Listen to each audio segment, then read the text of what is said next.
Hello hello hello बच्चों। आप सभी का स्वागत है इस उड़ान बैच में। और आज हम पढ़ेंगे लाइट।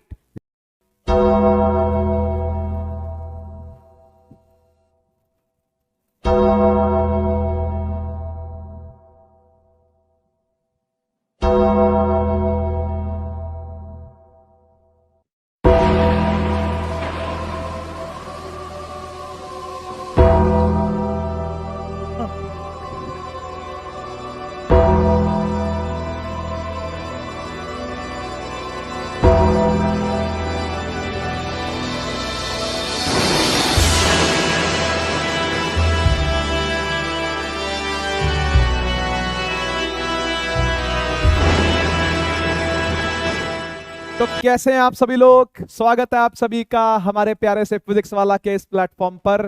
दोस्तों, उड़ान बैच जैसे कि आज आपका स्टार्ट हो रहा है फिजिक्स का पार्ट, और उसके अंदर हम लोग पढ़ने जा रहे हैं लाइट का लेक्चर नंबर 1। ये एंट्री कैसी रही भैया, जरा कमेंट में जरूर बताना अगर मस्त लगी तो। ठीक है, ऐसे ही कुछ आगे ही प्लान करते रहेंगे आपके लिए। अच्छा, इस लेक्चर को रिकॉर्डेड डालने के पीछे दो कारण हैं, दो रीजन हैं इसके पीछे। नंबर वन के एक तो ये रिकॉर्डिंग प्लान करनी थी, मजाक कर रहा हूँ। इस लेक्चर में आगे आते आते जैसे जैसे हम इसको पढ़ेंगे, लाइट को आज इंट्रोड्यूस करेंगे, तो लाइट के इंट्रोडक्शन के साथ मुझे बहुत सारी ऐसी रिकॉर्डेड क्लिप्स इसके अंदर डालनी थी आपको सिखाने के लिए, जो कि यहां पर प्ले करते हुए, जब मैं पैनल पर इसको प्ले करता तो लाइव मतलब लाइव के अंदर इतना सुंदर वो नहीं लगता जितना वो मतलब रिकॉर्डेड फॉर्मेट में आपको सुंदर लगेगा, क्योंकि यहाँ पर मतलब लाइट का थोड़ा ऐसा टेक्निकल इश्यूज ऐसे रहते हैं कि आप लोग उसको सही से मतलब समझ नहीं पाओगे। तो मैं बीच में उसकी रिकॉर्डिंग डालूंगा, तो रिकॉर्डिंग बीच बीच में कई जगह पर रहेगी कट हो करके। तो इस लेक्चर को इसलिए रिकॉर्डेड डाला गया है, उसका पहला रीजन ये। दूसरा रीजन ये कि मैं लाइव के टाइम, जिस दिन ये लाइव होगा उस दिन मैं अवेलेबल नहीं हूँ,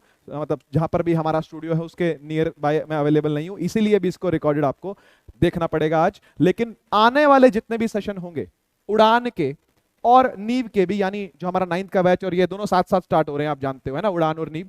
तो इन दोनों के अंदर आने वाले बाकी सभी लेक्चर जो होने वाले हैं वो लाइव ही होने वाले हैं। लाइव इंटरेक्शन में आप लोगों का प्यार देखते हुए, चैट देखते हुए, हम लोग आप लोगों से इंटरेक्ट करते हुए ही आगे के सेशंस को कंटिन्यू करेंगे। तो आज के लिए माफी कि हम लोग इसको रिकॉर्डेड दे रहे हैं, लेकिन इसके आने वाले टाइम में आपको ये सब के सब लेक्चर जो है कि लाइव मिलने वाले हैं। ठीक है, तो अगेन आज हम अपने सेशन को स्टार्ट करने से पहले एक छोटी सी बात आप लोगों से करना चाहता हूं कि बच्चों, आपकी क्लास 10 स्टार्ट हो रही है। हो सकता है कि आप 9th के अंदर जैसा भी मर्जी स्कोर करके आए हो सकता है आपने 80% स्कोर किया, हो सकता है आपने 90% स्कोर किया, हो सकता है आप नीव से पढ़े थे, आपने अपने स्कोर को 15% 20% से भी ज्यादा एनहांस किया। तो ये आप लोगों को बधाई है। और स्कूल के अंदर क्लास 10 स्टार्ट हो चुकी है, तो हो सकता है कुछ चीजें समझ में आ रही हो, कुछ चीजें समझ में नहीं आ रही हो। कोई इशू नहीं है, कोई प्रॉब्लम नहीं है। यहाँ के लेक्चर्स को आप फॉलो कीजिए, आपको सब चीजें समझ में आएंगी। वीकली लेक्चर्स आपको मिलेंगे, मतलब सबकी अपनी अपनी फ्रीक्वेंसी आपको मिलेगी वीक के अंदर। जो जो डेज आपके क्लासेस के रहेंगे, उन उन डेज के अंदर आपने क्लासेस को करना है। जो बचे हुए डेज हैं उनके अंदर आपको जो प्रैक्टिस के लिए शीट दी जाएगी या फिर आपको डेली होम असाइनमेंट दिए जाएंगे, आपने वो अटेम्प्ट करने ही करने हैं डेफिनेटली। ठीक है, देखो आप 10th के अंदर आ गए हो, अगर आपने 9th को हमारे थ्रू नहीं पढ़ा है, फिजिक्स वाला के थ्रू नहीं पढ़ा है, तो मैं आपको अभी से बता दूं कि आपको नोट्स बनाने पड़ेंगे। और ये जोर मैं 9th क्लास के स्टार्टिंग में ही देना स्टार्ट कर देता हूं कि भैया आप नोट्स बनाइए, नोट्स बनाइए, नोट्स बनाइए। नोट्स बनाना क्या होता है? ये नोट्स बनाना ये होता है कि जो कुछ भी स्क्रीन पर आएगा या मैं उसको अपने हाथ से लिखूंगा, आपने वो सब तो नोट करना ही करना है। मतलब डेफिनेशन आएगी अगर, तो डेफिनेशन नोट करनी है। ठीक है, कुछ फैक्ट्स आपको पता चलते हैं तो आपने वो नोट करना है। कहीं पर मैंने अपने हाथ से कुछ लिखा, कोई फॉर्मूला लिखा, ठीक है, कोई यूनिट लिखी, कुछ भी मैंने अपने हाथ से कोई शॉर्ट ट्रिक मान लीजिए लिखी, आपको वो सब चीजें नोट करनी है। इसके अलावा उस पेज पर आपने वो सब भी नोट करना है जो आपको समझाने के लिए, खुद को सेल्फ स्टडी करने के लिए फायदा होगा। वो पॉइंट्स भी आपने लिखने हैं। जैसे मान लीजिए मैंने यहां पर कोई डेफिनेशन लिखी जो कि पूरी इंग्लिश में थी, ठीक है ना। लाइट की डेफिनेशन लेते चलिए, light is an electromagnetic wave which travels in a straight line with a speed इतना इतना ऐसे करके लिखा, ठीक है ना। आप उसको अपनी भाषा में लिख लो। अब अपनी भाषा का मतलब इंग्लिश भी हो सकता है, कुछ बच्चे उसको सस्ती इंग्लिश के अंदर, मतलब आसान भाषा, ल्यूसिड लैंग्वेज के अंदर उसको डिकोड करके भी लिखते हैं। कुछ बच्चे क्या करते हैं कि उसे हिंदी में लिखते हैं। मैं अपने टाइम की बात बताऊं कि अगर मुझे कोई फिजिक्स का कॉन्सेप्ट समझना होता था, जैसे 12th क्लास की बात करूं तो हमने 12th में खूब नोट्स बनाए हैं, 11th में भी बनाए, 12th में बनाए, बहुत नोट्स बनाए हैं। तो वहां पर हम इस चीज को ना हिंदी में लिख लिया करते थे। भाई इलेक्ट्रिक फील्ड क्या होती है, इलेक्ट्रिक फील्ड के क्या क्या फायदे होते हैं, उसको ना हिंदी के पॉइंट्स में छोटे छोटे लिख लिए साइड में। तो मुझे पढ़ने में बहुत आसानी होती थी, एंड में मुझे समझ में आ जाता था, जब मुझे रिवीजन करना होता था या एग्जाम टाइम पास होता था, आपके हेल्प आपकी जो हेल्प रहेगी, आपके जो दोस्त रहेंगे वो आपके नोट्स रहेंगे, इस बात की गारंटी मैं आपको दे सकता हूं। आपकी सबसे बड़ी हेल्प जो होने वाली है वो नोट से होने वाली है, इसके अलावा कोई आपकी हेल्प नहीं करने वाला। आप दोबारा आकर के लेक्चर को देखोगे 2x पर, कुछ रिवीजन लेक्चर आप लोगों को मिलेंगे, वो सब चीजें सेकेंडरी हैं, बाहर की हैं। आप अपना खुद का कैसे फायदा कर सकते हो ये मैं आपको बता रहा हूं, कि आप अपनी सेल्फ हेल्प कैसे कर सकते हो, है ना। सेल्फ हेल्प से, सेल्फ एजुकेशन से, सेल्फ स्टडी से बेटर कुछ भी नहीं होता। अगर आप कुछ कुछ खुद को सिखा सको, कुछ खुद के लिए इक्विप हो सको, तो उससे बड़ी कोई बात नहीं हो सकती। ठीक है ना भैया। तो इसलिए अपनी हेल्प स्वयं करें, आत्मनिर्भर बने, ठीक है। यानी यानी आपको सेल्फ डिपेंडेंट बनना है, तो सेल्फ डिपेंडेंट बनने के लिए आपको जरूर से नोट्स बनाने पड़ेंगे। और ये लेक्चर नंबर 1 की स्टार्टिंग में ही मैं आपको बता रहा हूं, लेक्चर पढ़ाने से पहले आपके हर सब्जेक्ट के अलग नोट्स रहेंगे, यानी हर सब्जेक्ट का अलग रजिस्टर रहेगा। फिजिक्स का रजिस्टर अलग रखना, केमिस्ट्री का अलग रखना, बायो का अलग, या फिर वो एक रजिस्टर आता है जिसके अंदर पार्टीशन होते हैं, है ना, अलग अलग वो मोटे मोटे पेज लगे होते हैं उसके आसपास। आप समझते हो, आप मुझसे ज्यादा बेटर जानते हो स्टेशनरी की आइटमें क्या क्या होती हैं, हम तो स्टेशनरी की दुकानों में गए नहीं, 10 साल हो गए, ठीक है ना। तो क्या करना है, हैंड रिटन नोट्स बनाने हैं, अपने हाथ से स्वयं लिख करके, खुद लिख करके आपने बनाना है। आपने चाहे हमारा मॉड्यूल खरीदा हो या आपने हमारा मॉड्यूल नहीं खरीदा हो, डजंट मैटर, डजंट मैटर, आप अपने नोट्स अपने हाथ से बनाओ, खुद बनाओ, ठीक है। वो आपको जरूर फायदा देने वाले हैं। ओके, किसी भी बुक पर पूरी तरह से 100% डिपेंडेंसी मत रखना, किसी भी बुक के लिए 100% प्रेम मत रखना, चाहे वो किसी बाहर के पब्लिशर की हो, चाहे वो एनसीईआरटी की हो, चाहे वो कहीं के भी हो, ठीक है ना। आपकी हेल्प जो करने वाले हैं वो एट द एंड आपके नोट्स ही करने वाले हैं, और इस आदत को जितनी जल्दी बना लोगे उतना अच्छा है, जितनी जल्दी उस आदत को बना लोगे उतना अच्छा है। आगे आने वाले सालों के अंदर आपको दिक्कत नहीं आएगी, 11th के अंदर, 12th के अंदर, या उसके बाद भी। आगे नोट्स तो बनते ही रहेंगे, आज अगर बनाने सीख लिए तो आगे बनते रहेंगे। इसलिए मैं शुरू से नोट्स पर खूब जोर दे रहा हूं, पढ़ाना शुरू नहीं कर रहा मैं तो नोट्स पर जोर दे रहा हूं आपको, स्पेशली इसके लिए, क्योंकि आपको ये करना पड़ेगा, और बहुत ही ऑर्डरली मैनर के साथ, बड़ी तमीज के साथ आपको इस चीज को करना पड़ेगा, बड़ी डेडिकेटेडली करना पड़ेगा, पूरी कन्विक्शन के साथ करना पड़ेगा, पूरी डिटर्मिनेशन के साथ करना पड़ेगा। लेकिन आपको बहुत जरूरी है ये चीज करना, कि आप प्रॉपर नोट्स बनाओ, हर चीज नोट करो। फिर आपको वो भी बताया जाएगा जिसकी वजह से बच्चों के कुछ मार्क्स जो होते हैं वो कट जाते हैं। कहीं ना कहीं बच्चों को प्रॉब्लम आती है आगे जाकर के चीजों के अंदर, जैसे रिवीजन करने में दिक्कत आती है। तो जब वो टाइम आएगा आपको रिवीजन के लिए भी ऐसे ही गाइड किया जाएगा। जब टेस्ट का टाइम आएगा, आपके टेस्ट स्टार्ट होंगे, तो टेस्ट के लिए भी आपको गाइड किया जाएगा। तो ये गाइडेंस तो थ्रू आउट चलती रहेगी। लेकिन आज के परिप्रेक्ष्य में अगर मैं बात करूं कि आप लेक्चर नंबर 1 देखने जा रहे हो फिजिक्स का, तो उससे पहले आपको क्या चीजें जरूरी है वो मैंने आपको बता दी। अगर आपके पास एक रजिस्टर नहीं है, आप केवल मजे के लिए इस वीडियो को खोल के बैठ गए हो, तो प्लीज इस वीडियो को बंद कर दो, प्लीज इस वीडियो को बंद कर दो, जाकर के एक रजिस्टर खरीद करके लाओ, एक पेन खरीद करके लाओ, और फिर उसको खोलो, नया नया रजिस्टर, उस पर लिखो चकाचक फिजिक्स टर्म 1, चकाचक फिजिक्स टर्म 1 ऐसे लिखना, ठीक है। और लाइट लिख करके आपने लेक्चर नंबर 1 से स्टार्ट कर देना, आज की डेट डाल करके, और इसी कन्विक्शन के साथ आपको पूरा साल चलना है, पूरा साल चलना है, ध्यान रखना, पूरा साल चलना है इसी कन्विक्शन के साथ। इस पर जोर दे करके बोल रहा हूं मैं आपको, पूरा साल ऐसा ही करना है आपने। जब जब लेक्चर आएगा, किसी का भी आए, चाहे फिजिक्स का आए, केमिस्ट्री का आए, बायो का आए, एसएसटी का आए, मैथ्स का आए, मैथ का आए, जिसका भी आए, सभी के साथ आपने ये काम करना ही करना है। डेफिनेटली लिखना है, लिख करके प्रैक्टिस करनी ही करनी है। चाहे आपका टर्म 1 एमसीक्यू होता हो, चाहे सब्जेक्टिव होता हो, फर्क नहीं पड़ता, आपको लिख के तैयारी करनी ही करनी है। क्योंकि ये लिखने की जो अच्छी आदत है, ये आदत आगे जाकर के भी आपके काम आने वाली है। इसलिए आज से ही इस आदत को बनाओ। अभी कोर्स छोटा होता है, सिलेबस कम होता है, रजिस्टर पतले होते हैं, किताबें पतली होती हैं, तो अभी से आदत पड़ जाएगी तो अच्छा रहेगा। बाद में सब चीजें मोटी मोटी हो जाएंगी, कुछ भी नहीं हो पाएगा। तो वो मैं चाहता नहीं कि मेरे बच्चों के साथ कभी भी वो कंडीशन आए कि वो हैरान परेशान हो जाए कि भाई इतना सब कुछ हो गया सर, अब हम क्या करें। इसलिए आज से ही आदत बनाओ, आप ही को बनानी है, हम घर आकर के नहीं बनवा सकते आपके नोट्स, है ना। घर आकर के बनाए, पीठ में मुक्का मार, ओए नोट्स बना, तो ऐसा नहीं कर सकते। आपको खुद ही को सेल्फ मोटिवेट होकर के आपको खुद ही से पूछना पड़ेगा कि भाई हम कर रहे हैं या नहीं कर रहे, और नहीं कर रहे तो क्यों नहीं कर रहे, करना पड़ेगा अपने को, ठीक है। एक बच्चे ने लास्ट ईयर वो शार्क टैंक आया था ना, तो उसने अपने स्टडी टेबल पर इतनी बड़ी सी अश्नीर ग्रोवर की फोटो बना रखी थी। भाई क्या कर रहा है तू, मतलब अपने आप को बार बार पूछने के लिए कि भाई पढ़ क्यों नहीं रहा, ये क्या कर रहा है तू। वो उसी फोटो को देख करके मोटिवेट हो रही थी, तो उसने मुझे वो फोटो भेजी, कह रही है कि सर ये मैंने ये लगाई है अपने स्टडी टेबल में। मैंने कहा बढ़िया भाई, अच्छी बात है। अपना अपना तरीका होता है अपने आप को मोटिवेट रखने का, कोई कैसे मोटिवेट करता है, कोई कैसे मोटिवेट करता है। तो ये अब आपके ऊपर है कि कैसे मोटिवेशन आप लोगों ने करनी है। ठीक है। और जिनको मैंने पटका था बिल्कुल स्वस्थ हैं, कुछ नहीं हुआ उनको, ठीक है, यहीं पे ही खड़े हैं वो। तो आपको मैं मिलवाऊंगा जैसे ही लेक्चर की एंड की तरफ हम चलेंगे, तो आपको मिलवाऊंगा जो मेरे साथी थे। और ये साथी आपके भी साथी हैं, क्योंकि हम सब साथ रहने वाले हैं इस पूरे साल की जर्नी के अंदर। मैं आपको फिजिक्स पढ़ाता रहूंगा, ये हमको टेक्निकल हेल्प देते रहेंगे जैसे कि हमेशा देते रहे हैं। लास्ट ईयर लगभग 1 साल से इन दोनों को मैं जानता हूँ। एक यहाँ भाई साहब खड़े हैं, एक इधर की तरफ खड़े हैं, दोनों को मैं जानता हूँ लगभग 1 साल से। तो ये हम लोगों को हेल्प दे रहे हैं फिजिक्स वाला के अंदर। तो आपको भी इन लोगों से ही हेल्प मिलने वाली है, मतलब आप इनको देखने वाले हो कई बार कहीं ना कहीं ऐसी फन एक्टिविटी में ले आएंगे इनको कभी ना कभी हम, ठीक है। चलिए, तो आज का लेक्चर हम स्टार्ट करते हैं। भाषण हो गया 10 मिनट लंबा, है ना। तो चलिए स्टार्ट करते हैं आज के लेक्चर को। बातें बहुत सारी करते रहेंगे हम आगे भी। चलिए, सबसे पहले हम पढ़ेंगे कि building blocks to understand light. अच्छा, पहले तो भाई ये कंफ्यूज अपने माइंड से निकाल देना कि हम लाइट क्यों पढ़ रहे हैं, इलेक्ट्रिसिटी क्यों नहीं पढ़ रहे। सर हमारे स्कूल में इलेक्ट्रिसिटी स्टार्ट हो रहा है। मोस्टली स्कूल्स के अंदर इलेक्ट्रिसिटी स्टार्ट नहीं होगा। जो स्कूल पुराने ऑर्डर को फॉलो करा करते थे वो इलेक्ट्रिसिटी स्टार्ट करेंगे, लेकिन मुझे नहीं लगता है कोई भी स्कूल ऐसा रिस्क लेगा अपने यहाँ पर इलेक्ट्रिसिटी स्टार्ट करने का, क्योंकि टर्म 1 के सिलेबस के अंदर लाइट और ह्यूमन आई है, टर्म 2 के सिलेबस के अंदर इलेक्ट्रिसिटी और मैग्नेटिक इफेक्ट्स है। मुझसे पूछो तो नेचुरल ऑर्डर इलेक्ट्रिसिटी, फिर magnetism, sources of energy, light और ह्यूमन आई, ये रहना चाहिए था।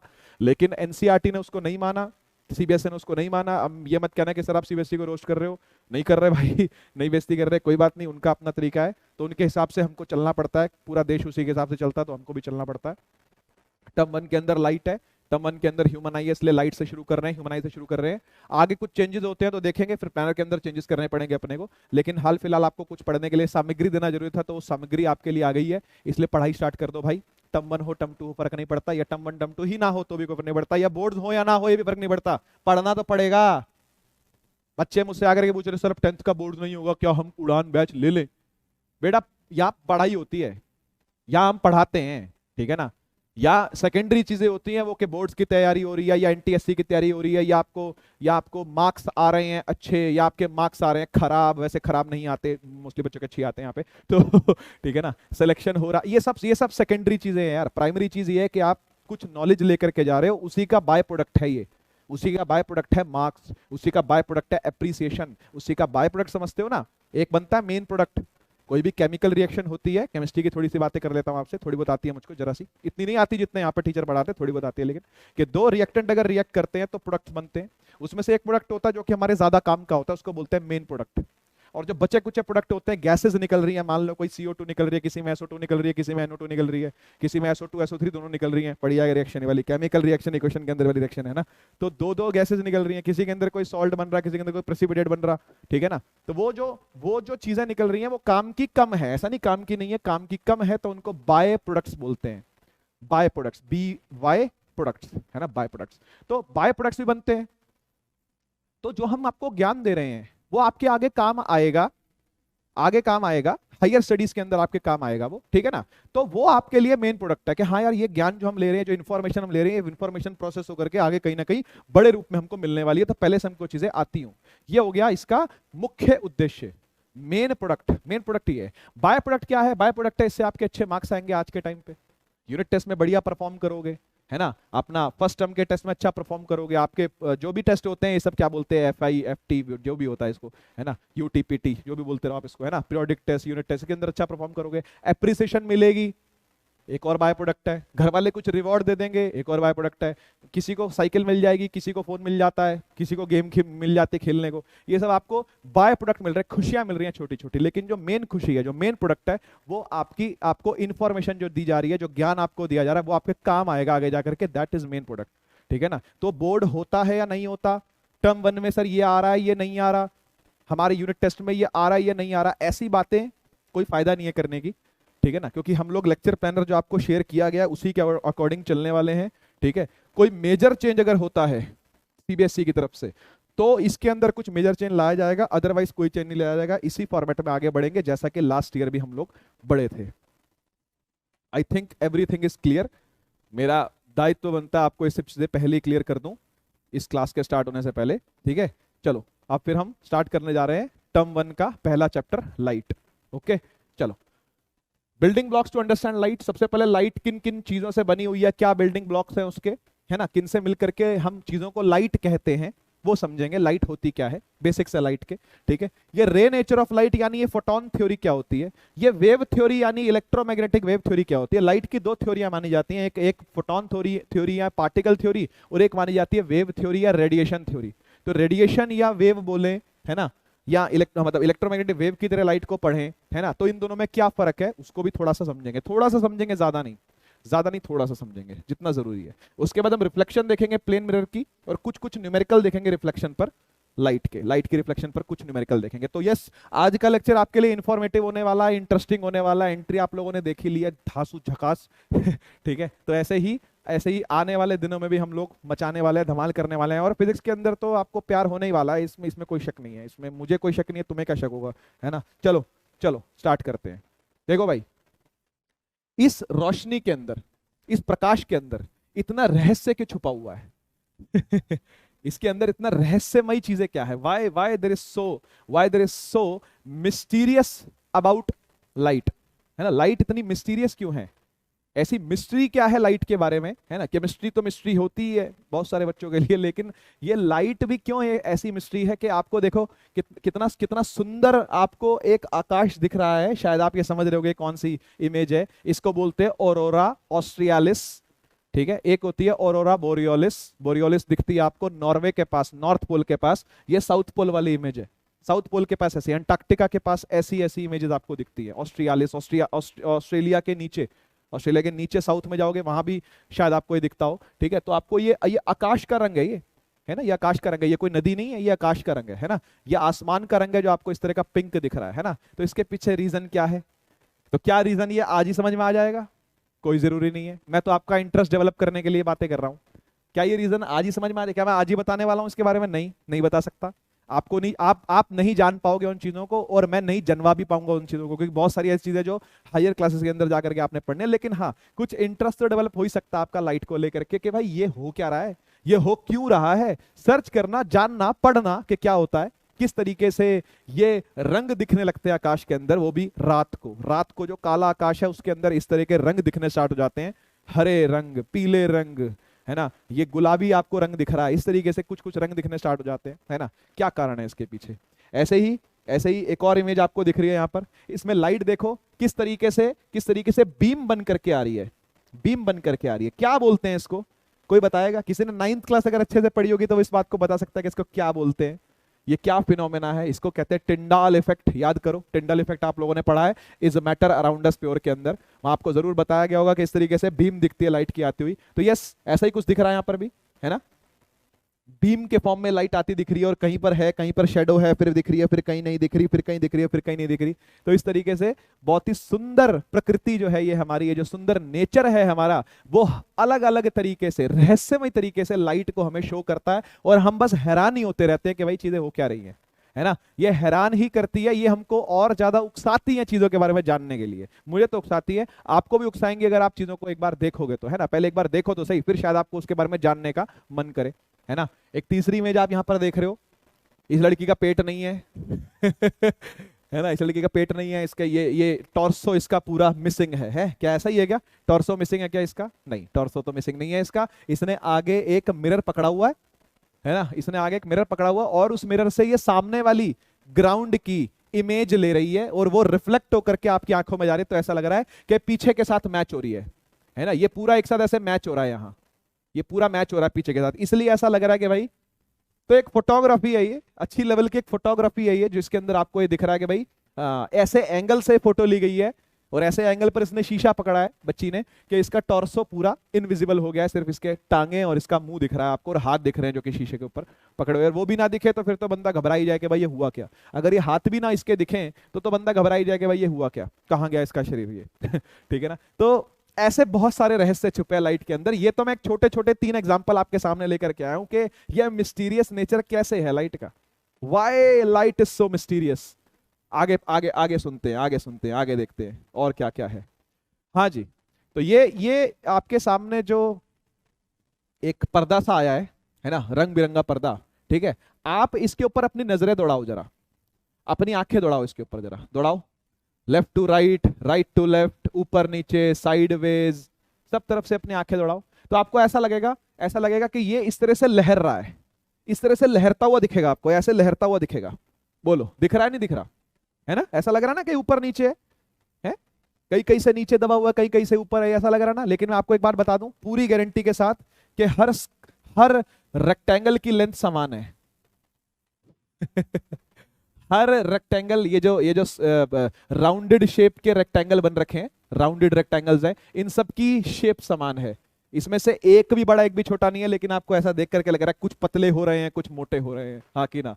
दिस इज ऑल इल्यूजन, ये सब इल्यूजन है भाई, है ना? तो लाइट इस तरह के इल्यूजन भी शो करती है, जो कि हमको और हेल्प करता है जानने में भाई, हेल्प नहीं और ज्यादा कंफ्यूज करता है हमको कि भाई ये लाइट चीज क्या है, चीजें ऐसी क्यों दिख रही हैं अपने को, ठीक है ना? तो यस यस, ये भी एक एक पैटर्न है इस तरीके। एक और पैटर्न दिखाता हूं आपको मैं, एक और पैटर्न दिखाता हूं। कैसा लग रहा है देख करके इसको? जनरली बताना जरा कैसा लग रहा है देख करके इसको, बोलो जी। ऐसा लग रहा है ना साइड में दब रही है, जैसे सारी ये सब दबा रही है एक दूसरे को ऐसे साइड में, है ना? और ऐसा यहां से भी ऐसा लग रहा होगा कि दब रही है इस तरीके से साइडों में। जरा देखो आराम से देखो, दबती हुई देखो, ऐसा लग रहा है एक दूसरे पे दब रही है ये, है ना? और ये आपको लाइनें सीधी दिख रही हैं कि टेढ़ी दिख रही हैं? ये लाइनें पैरेलल हैं या नहीं? क्या ये लाइनें पैरेलल हैं या टेढ़ी मेढ़ी हैं? तो हर बच्चा बोलेगा टेढ़ी मेढ़ी लाइनें, लेकिन मैं आपको बता दूं कि सब लाइनें पैरेलल हैं बेटा, ये सब लाइनें पैरेलल हैं आपस में, कोई झुक नहीं रही कहीं पे भी, कोई कहीं नहीं झुक रही। ये सब इल्यूजन है आपका।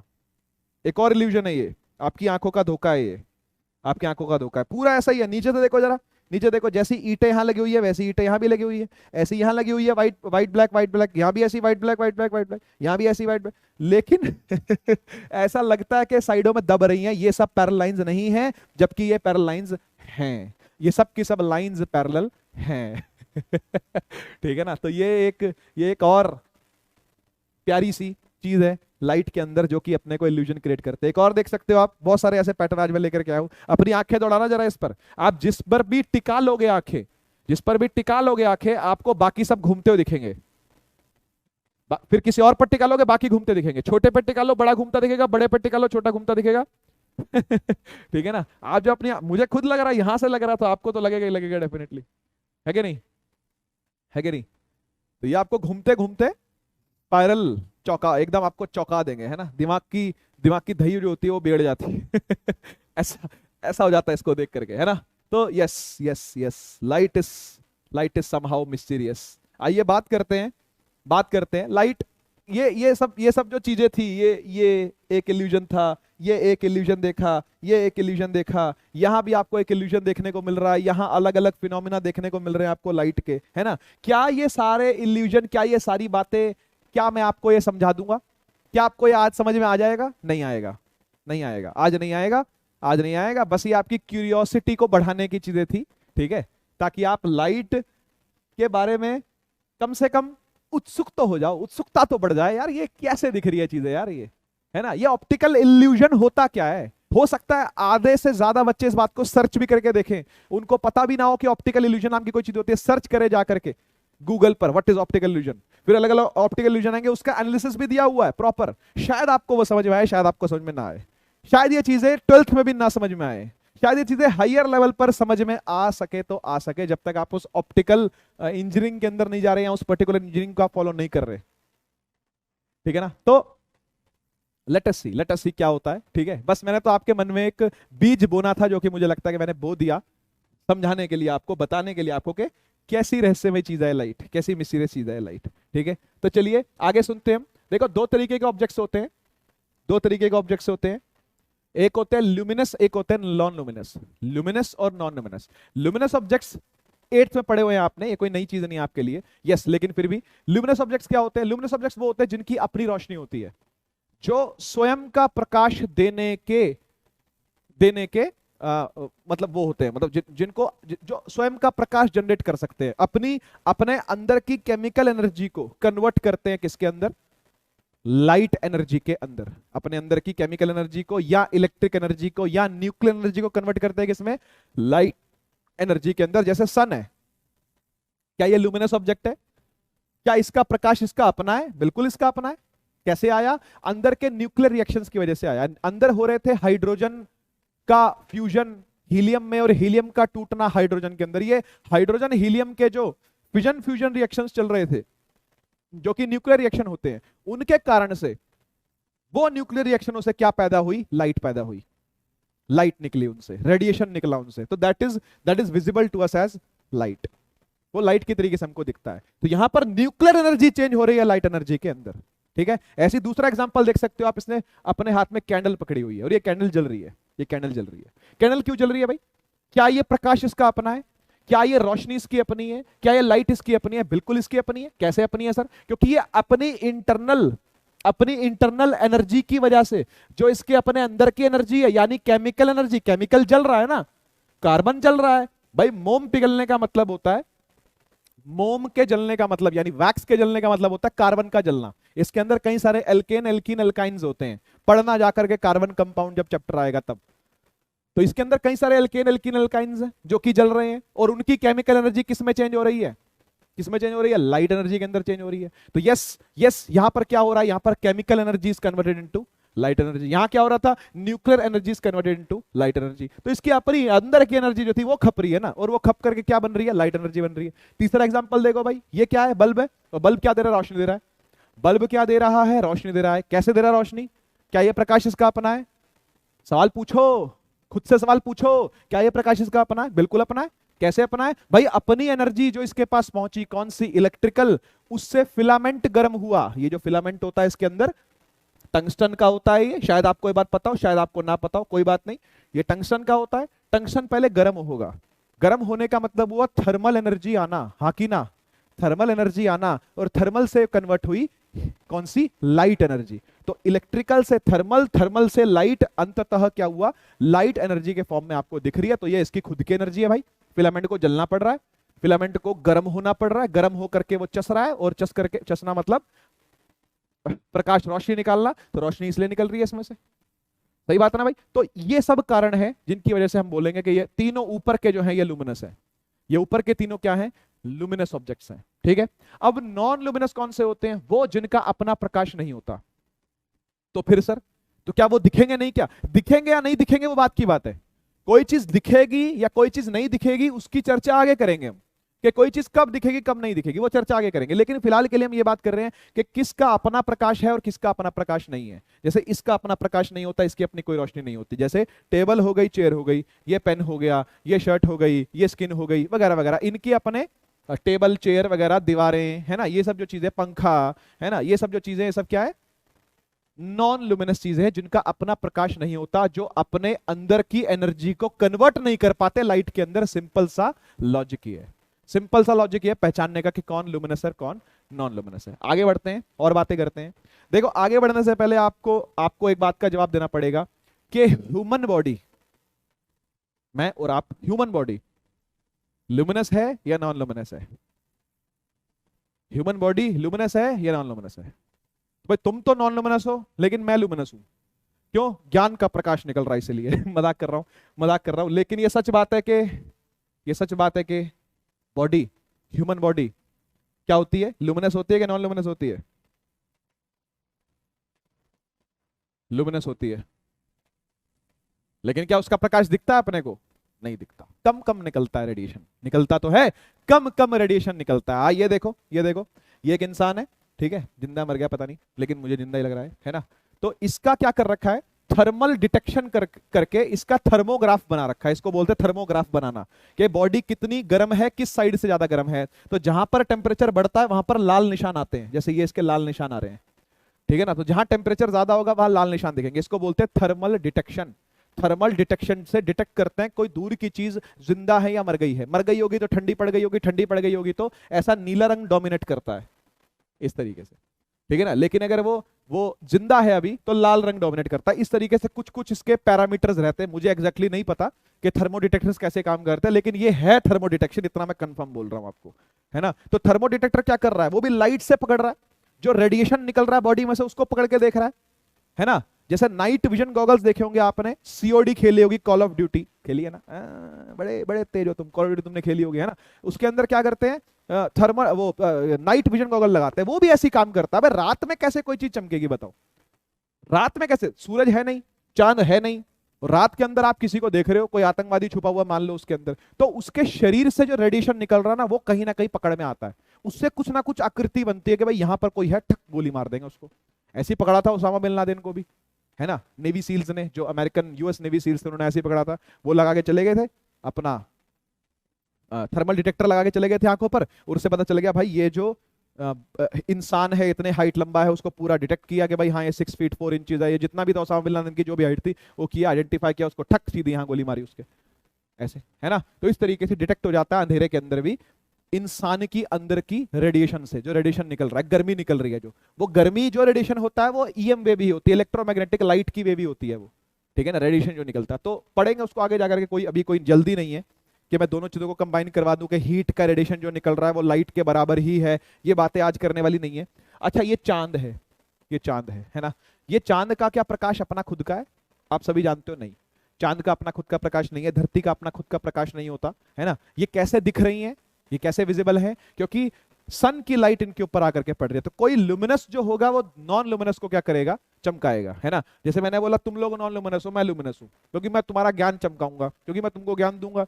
टीचर लोग जो होते हैं वो लुमिनस ही माने जाते हैं सोसाइटी के अंदर, सही बात है कि नहीं? मानने जाने चाहिए यार, इसमें क्या है ना। चलिए चलिए एक चर्चा और है जो कि हम लोग कर लेते हैं कि what happened once a light is incident on a surface. जब किसी सरफेस पर लाइट गिरती है तो क्या होता है, क्या होता है? बात समझते हैं, बात समझते हैं। इसको हम 10th लेवल पर समझते हैं सबसे पहले तो, कि किसी सरफेस पर लाइट गिरती है तो क्या होता है। देखो भाई, डिपेंड करता है कि वो सरफेस कैसा है। सबसे पहली बात तो डिपेंड करता है कि वो सरफेस कैसा है। अगर वो सरफेस ट्रांसपेरेंट है, कैसा है? ट्रांसपेरेंट है, तो वो लाइट को पास होने देता है। अगर वो सरफेस ट्रांसल्यूसेंट है तो कुछ हद तक पास होने देगा और कुछ हद तक लाइट को रिफ्लेक्ट बैक कर देगा, और कुछ हो सकता है कि वो एब्जॉर्ब भी कर ले। हाँ, लाइट की एनर्जी का एब्जॉर्प्शन भी होता है, लाइट की एनर्जी का एब्जॉर्प्शन भी होता है। यानी जब लाइट किसी सरफेस पर गिरती है तो 3 काम होते हैं, 3 काम होते हैं। कौन कौन से 3 काम होते हैं आओ समझते हैं। मान लो ये सरफेस है कोई, ये कोई सरफेस है, ठीक है, इसके ऊपर लाइट आकर गिरती है, ये लाइट आगे गिराते हैं इसके ऊपर, ठीक है, ये इंसिडेंट लाइट आई, इंसिडेंट बोलेंगे ना इसको, जो आ रहा होता है उसको क्या बोलते हैं? इंसिडेंट। इंसिडेंट लाइट आई, ठीक है, ये गिरी सरफेस के ऊपर। अब भैया सरफेस डिसाइड करेगा कि क्या होगा इसके साथ। अब इसके साथ क्या होगा, ये सरफेस ही निर्धारित करेगा कि कितने % लाइट को उसने वापस भेजना है, मतलब कितने % लाइट को उसने रिफ्लेक्ट करना है, कितने % लाइट को उसने ट्रांसमिट करना है।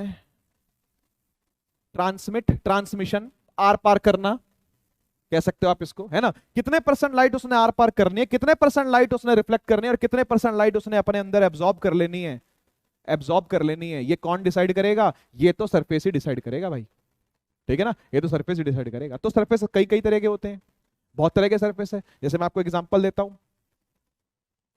पानी के अंदर कभी अपना चेहरा देखना आप, आपको पानी में अपना चेहरा भी दिखेगा और आपको नीचे का बॉटम भी दिखेगा। होता ही नहीं होता ऐसा? नीचे मछली होगी तो वो भी दिखेगी। ये कैसे हो रहा है? ये कैसे हो रहा है? ये ऐसे हो रहा है कि आपको अपना चेहरा यानी रिफ्लेक्शन भी दिख रही है और मछली से आने वाली ट्रांसमिटेंस भी दिख रही है। भाई लाइट गई मछली के ऊपर, मछली से पड़ी और वापस आई, वापस आकर के पानी के थ्रू होती हुई आपको आंखों में जा रही है, तो आपको मछली भी दिख रही है। यानी ट्रांसमिट हुई लाइट भी आपको दिख रही है और रिफ्लेक्ट हुई लाइट भी आपको दिख रही है। दोनों लाइटें एक साथ भी दिख सकती हैं, इसलिए अपना चेहरा भी दिख जाता है पानी में, और थोड़ा सा ध्यान से देखो तो नीचे वाली मछली भी दिख जाती है, दोनों चीज दिख जाती है, है ना। आपका चेहरा पूरा साफ भी नहीं दिखेगा क्योंकि पूरा 100% रिफ्लेक्टर तो नहीं है पानी का सरफेस, पानी का सरफेस है, मिरर नहीं है, दर्पण नहीं है वो कि आपको 100% रिफ्लेक्टेंस दिख जाएगी। समझ रहे हो ना? 100% रिफ्लेक्ट करके आपको दिखा देगा आपका चेहरा। पानी का सरफेस है वो, तो पानी का सरफेस कुछ हद तक ही आपको रिफ्लेक्ट करके शक्ल दिखा पाएगा। सही बात है भाई, सही बात है भाई, ठीक है ना। और बाकी कुछ ट्रांसमिट होकर के दिखेगा आपको, जो मछली से आ रही है लाइट, तो मछली भी दिख जाएगी आपको, आपका चेहरा भी, दोनों हल्के हल्के दिख जाएंगे। हल्का हल्का चेहरा, धुंधला धुंधला सा चेहरा, और धुंधली धुंधली मछली दोनों दिख जाएंगे आपको, क्योंकि कुछ % लाइट ट्रांसमिट होकर आ रही है, कुछ % लाइट रिफ्लेक्ट होकर के आपकी मुंह से ही निकल के और मुंह आंखों में वापस आ रही है, इसलिए आपको आपका चेहरा और मछली दोनों दिख जाएंगे, ठीक है ना। तो कुछ हद तक रिफ्लेक्टेंस, कुछ हद तक एब्जॉर्प्टेंस, कुछ हद तक ट्रांसमिटेंस, ये चीजें होती हैं जब लाइट किसी सरफेस पर इंसिडेंट करती है, ठीक है।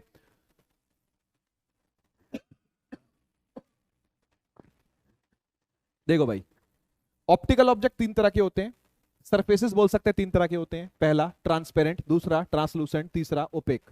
ट्रांसपेरेंट वो होता है जिसके थ्रू 100% लाइट पार होके निकल जाए, यानी ट्रांसमिटेंस जो होती है वो ज्यादा रहती है यहां पर, ठीक है ना।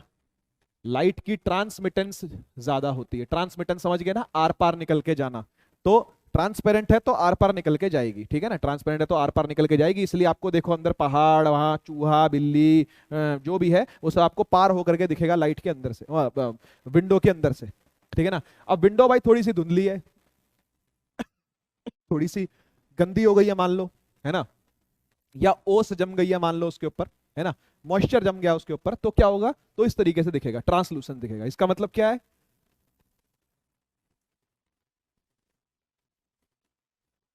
कुछ रिफ्लेक्टेंस है, कुछ ट्रांसमिटेंस है। तो भाई ये दोनों होगा, रिफ्लेक्टेंस भी होगा, ट्रांसमिटेंस भी, तभी तो ये पारदर्शी पूरी तरह से नहीं है और पूरी तरह से ओपेक भी नहीं है ना। तो ये बीच का बिच्छू है एक तरीके से, ऐसा समझ सकते हो आप, है ना। तो ट्रांसलूसेंट जो है वो रिफ्लेक्टेंस ट्रांसमिटेंस दोनों होता है उसके अंदर, लेकिन जो ओपेक है उसके अंदर रिफ्लेक्टेंस की प्रधानता होगी, है ना, रिफ्लेक्टेंस ज्यादा होगी। जैसे मैं एक ओपेक सब्सटेंस हूं, मैं ट्रांसपेरेंट नहीं हूं, मेरे आर पार नहीं देख सकते आप, है ना, मैं धुंधला भी नहीं हूं, धुंधला दिख रहा हूं क्या मैं तो आंखें ठीक कराओ अपनी, तो अगर मैं धुंधला दिख रहा होता है ना, तो ट्रांसलूसेंट भी नहीं दिखूंगा मैं, है ना। मैं कैसा हूं, ओपेक हूं। ओपेक वो जिसके आर पार लाइट नहीं जा पा रही, और आर पार नहीं जा पा रही तो क्या हो रही है, आके टकरा के रिफ्लेक्ट होके जा रही है। जैसे यहां हो रहा था पीछे, इधर इधर हो रहा था, लाइट आ रही थी, रिफ्लेक्ट होकर के जा रही थी। तो प्रॉपर रिफ्लेक्टेंस जो होती है वो कहां देखने में आती है, जिसमें सबसे ज्यादा ओपेसिटी है, जो सबसे अच्छा ओपेक कैरी करता है, ओपेसिटी कैरी करता है, वो मिरर है ना। तो मिरर की तरफ हम क्यों जाने वाले हैं आगे, इसलिए जाने वाले हैं क्योंकि हम लोगों ने रिफ्लेक्टेंस को अच्छे से पढ़ना है ना। हम लोगों को रिफ्लेक्शन अच्छे से पढ़ना है। रिफ्लेक्शन ऑफ लाइट हमारे चैप्टर का नाम है, लाइट रिफ्लेक्शन एंड रिफ्रैक्शन, ये पूरा नाम है हमारे चैप्टर का, है ना। चैप्टर नंबर 10 है शायद, 10 11 12 13 14, हाँ 10 है, ठीक है ना। 5 चैप्टर है तो 10 चैप्टर है, ठीक है। तो रिफ्लेक्टेंस जब सबसे ज्यादा होती है ओपेक के अंदर, इसलिए हमको मिरर आगे पढ़ना पड़ेगा, ठीक है। तो पढ़ते हैं। उससे पहले ऐसे ही, ये तो एक ऐसी सिंपल सी चीज आ गई, ठीक है, मतलब बच्चों वाली चीजें थी ये, इसमें कोई बड़ी बात नहीं करने की। देखो जैसे ये सन है, ये सन है, ठीक है ना, बीच में मून आ गया, बीच में क्या आ गया, मून आ गया, ठीक है। तो मून धरती और सन के बीच में आया हुआ है, धरती और सन के बीच में मून आया हुआ है, तो इस एक्लिप्स को क्या बोलते हैं, इसको बोलते हैं सूरज ग्रहण, सोलर एक्लिप्स, है ना, ये आप जानते हो। और कभी धरती ऐसे घूम करके आ जाए और ये भाई साहब उधर चले जाएं ये भाई साहब उधर, कौन, मून, ये उधर चला जाए, धरती बीच में आ जाए, तो फिर मून पर परछाई धरती की पड़ती है ना, मून पर परछाई धरती की पड़ेगी, तो फिर क्या लगेगा आपको, लूनर एक्लिप्स हो गया, चंद्र ग्रहण बोलते हैं जिसको, है ना। तो एक हो गया सोलर एक्लिप्स, जिसके अंदर मून बीच में आएगा, किसके, अर्थ के और सन के। तो मून की परछाई पड़ेगी किस पर, अर्थ पर, और जहां पड़ेगी तो ये सन छुप जाएगा। मून की परछाई कहां पड़ेगी, धरती पर, और ये सन छुप जाएगा उसकी वजह से, क्योंकि बीच में मून आ रहा होगा। तो तब क्या हो जाएगा, तब सोलर क्लिप्स हो जाएगा, ठीक है। तो अगर मून बीच में आया धरती और सूरज के तो सोलर क्लिप्स, धरती बीच में आई सन और मून के तो लूनर क्लिप्स, और अगर सन बीच में आ गया कभी मून और धरती के तो होगा एपोकलिप्स जानने के लिए डिक्शनरी खोल के बैठे तो मजाक कर रहा हूं, ठीक है। चलिए आगे बढ़ते हैं, इसमें कुछ खास बात नहीं थी करने की। हाँ, हम बात करते हैं, देखो अब ये बिल्ली है, बिल्ली बड़ी प्यारी है ना, आई लाइक कैट्स, तो cats, I like cats, dog से ज्यादा कैट अच्छी लगती है मुझको। तो ये कैट है ना। अब ये कैट क्या कर रही है, ये सामने शीशे में अपने आप को देख करके नाच रही है ना, देख रहा होगा आपको, नाच रही है, मस्त एकदम देख रहे हैं एक दूसरे को, है ना। तो उसको लग रहा है कि सामने कोई और ऑब्जेक्ट आ गया है, सामने एक और कैट आ गई है, जबकि उसको बेचारी में थोड़ा सा दिमाग होता तो उसके बाद पता होती कि भाई मुझको क्या हो रही है, रिफ्लेक्शन, मेरे ही रिफ्लेक्शन मुझे दिखाई दे रही है ना। तो उतने समझदार तो आप हो कि अपना चेहरा तो पहचान ही लेते हो, है ना, शीशे में कि हम ही है। कभी ऐसा तो नहीं होता कि अपना चेहरा भी ना पहचान पाओ, होली के दिनों में होता है, उसके अलावा तो नहीं हो सकता ऐसा, है ना। तो रिफ्लेक्शन क्या है, रिफ्लेक्शन है लाइट का बाउंस बैक करना, और बाउंस बैक करके आंखों में आना। तो बिल्कुल सही है भैया, रिफ्लेक्शन का अगर हमको डेफिनेशन लिखना हो, ठीक है ना, अगर हमको डेफिनेशन लिखना हो तो यही है कि bouncing back of light after striking, किससे टकरा करके, आफ्टर स्ट्राइकिंग कैसा ऑब्जेक्ट, ओपेक ऑब्जेक्ट, क्योंकि भाई रिफ्लेक्शन पढ़ रहे हैं तो ओपेक ऑब्जेक्ट पढ़ना पड़ेगा। और ओपेक कैसा, परफेक्टली ओपेक जो होता है, परफेक्टली ओपेक का मतलब जिसमें प्रॉपर रिफ्लेक्शन हो रही हो, प्रॉपर रिफ्लेक्टेंस जो शो कर रहा हो, यानी मिरर। तो after striking opaque, opaque and smooth. ये भी बड़ा जरूरी है, स्मूथ होना चाहिए, स्मूथ होना चाहिए, तब आपको अच्छे से रिफ्लेक्शन दिखाई पड़ेगी। ऐसा नहीं कि अगर स्मूथ ना हो तो रिफ्लेक्शन होगी नहीं, डेफिनेटली होगी, डेफिनेटली होगी, लेकिन अच्छी नहीं दिखेगी, दिखने में सुंदर नहीं होगी। बात सुंदरता की हो रही है, बात क्वालिटी की हो रही है, ठीक है ना। तो अच्छी रिफ्लेक्शन नहीं दिखेगी। तो after checking an opaque and smooth surface, जब बाउंस बैक होकर के लाइट आएगी तो उसको बोलेंगे रिफ्लेक्शन हो रही है। तो ये क्या है, डेफिनेशन है रिफ्लेक्शन की, ये डेफिनेशन है रिफ्लेक्शन की, आप नोट कर सकते हो उसको, ठीक है। देखो भाई, दो तरह की रिफ्लेक्शन होती है, एक होती है स्पेक्युलर और एक होती है डिफ्यूज्ड। एक होती है स्पेक्युलर और एक होती है डिफ्यूज्ड। स्पेक्युलर का मतलब बढ़िया, स्पेक्टेकुलर, देखने में मजा आ जाए भाई साहब, है ना। जैसे ये आपको सीन दिख रहा है, ये वाला सीन दिख रहा है आपको, कि पहाड़ की एज इट इज छवि जो है वो नीचे दिख रही है आपको, है ना। एज इट इज उसका प्रतिबिंब नीचे बन रहा है, उसकी इमेज नीचे बन रही है, ऊपर ऑब्जेक्ट है नीचे इमेज है, ऊपर ऑब्जेक्ट है नीचे इमेज है ना। और एज इट इज ऐसा लग रहा है एक पहाड़ नीचे ही उगाया है, जबकि जबकि ये पानी है रुका हुआ, ये पानी है रुका हुआ, ये पानी है साफ, साफ पानी है तो बढ़िया ओपेक हो गया, है ना। और रुका हुआ है यानी चल नहीं रहा, तो सरफेस स्मूथ भी है। तो स्मूथ और ओपेक, ये दो कंडीशन बोली थी कि नहीं बोली थी, स्मूथ और ओपेक दो कंडीशन बोली थी कि नहीं बोली थी, तो दो कंडीशन यहां पर सेटिस्फाई हो रही हैं। इसलिए आपको बढ़िया से क्या दिख रहा है, ये पहाड़ दिख रहा है, घासे वहां से जो भी आपको दिख रहा है, एज इट इज आपको इमेज नीचे दिख रही है। तो ऐसी रिफ्लेक्शन को बोलते हैं स्पेक्युलर, जिसके अंदर लाइट आई, सब की सब चली गई, जैसी आई वैसे ही एंगल पर निकल गई, जैसी आई वैसी एंगल पर निकल गई, पूरी की पूरी प्रॉपर रिफ्लेक्शन होना, प्रॉपर रिफ्लेक्शन होना, जैसे जैसे आई है उसी बैंड में बन करके वापस चली गई। इस तरीके की रिफ्लेक्शन को स्पेक्युलर बोलते हैं। नेक्स्ट आता है डिफ्यूज्ड। ये डिफ्यूज कब होगी, डिफ्यूज तब होगी भैया जब उबड़ खाबड़ सी सरफेस होगी, स्मूथ सरफेस नहीं होगी, उबड़ खाबड़ होगी। तो सर उबड़ खाबड़ में क्या होगा, क्या उबड़ खाबड़ में रिफ्लेक्शन होगी नहीं क्या, मैंने ऐसा बोला ही नहीं, उबड़ खाबड़ में भी रिफ्लेक्शन होगी, लॉज को फॉलो करती हुई होगी। माने जो लॉज रिफ्लेक्शन के आगे जाकर के पढ़ने वाले हैं हम, जो स्पेक्युलर में आएंगे वो एज इट इज इधर भी आएंगे, डिफ्यूज में भी। बस बात यहां पर सुंदरता की है ना। बात यहां पर इसकी है कि भाई कितने अच्छे तरीके से आपको इमेज जो है वो दिख रही है, टेक्निकली इमेज कितने अच्छे से दिख रही है, that is all, that is all, ठीक है ना। तो डिफ्यूज रिफ्लेक्शन के अंदर क्या होगा कि भैया ये देखो लाइट आई, ये लाइट आई, ये लाइट आई, ये लाइट आई, ठीक है ना। तो क्या हो रहा है कि ये सरफेस ऐसा है, ये सरफेस ऐसा है, ठीक है ना, तो इधर को निकल जाएगी। ये सरफेस ऐसा है तो इधर को निकल जाएगी। ये सरफेस इस तरीके का है तो ऐसे हो सकता निकल जाए। ये सरफेस और थोड़ी यहां पड़ रही है तो ऐसा सरफेस है ये, तो हो सकता है ऐसे निकल जाए। तो अलग अलग आड़ी टेढ़ी आकर के लाइट निकल जाएगी, समझ रहे हो ना। आड़ी टेढ़ी तिरछी, ठीक है, आड़ी टेढ़ी तिरछी रिफ्लेक्शन होंगी, ठीक है ना।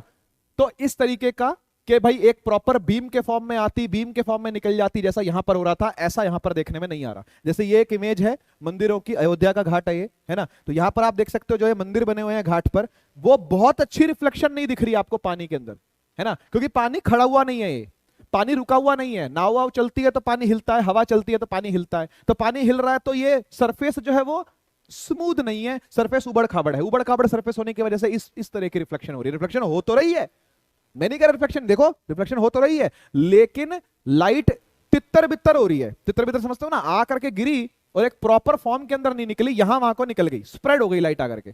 तो उस तरीके की रिफ्लेक्शन को बोलते हैं डिफ्यूज्ड रिफ्लेक्शन, ठीक है। तो छोटी छोटी चीजें हैं जो कि बिल्डिंग ब्लॉक्स है लाइट के, लाइट को समझने में आसानी होती है। चलिए बात करते हैं अब टेक्निकल चीजों की, थोड़ी सी हाई लेवल चीजों की, ठीक है, जिसके अंदर सबसे पहले क्या आता है, सबसे पहले आता है particle nature of light. Particle nature of light, particle nature क्या कहता है लाइट का भाई, पार्टिकल नेचर लाइट का ये कहता है कि लाइट को दो फॉर्म में पढ़ना चाहिए, लाइट को दो फॉर्म के अंदर पढ़ना चाहिए, ठीक है। दो फॉर्म कौन कौन सी, पहली फॉर्म पार्टिकल फॉर्म, दूसरी फॉर्म वेव फॉर्म, ठीक है।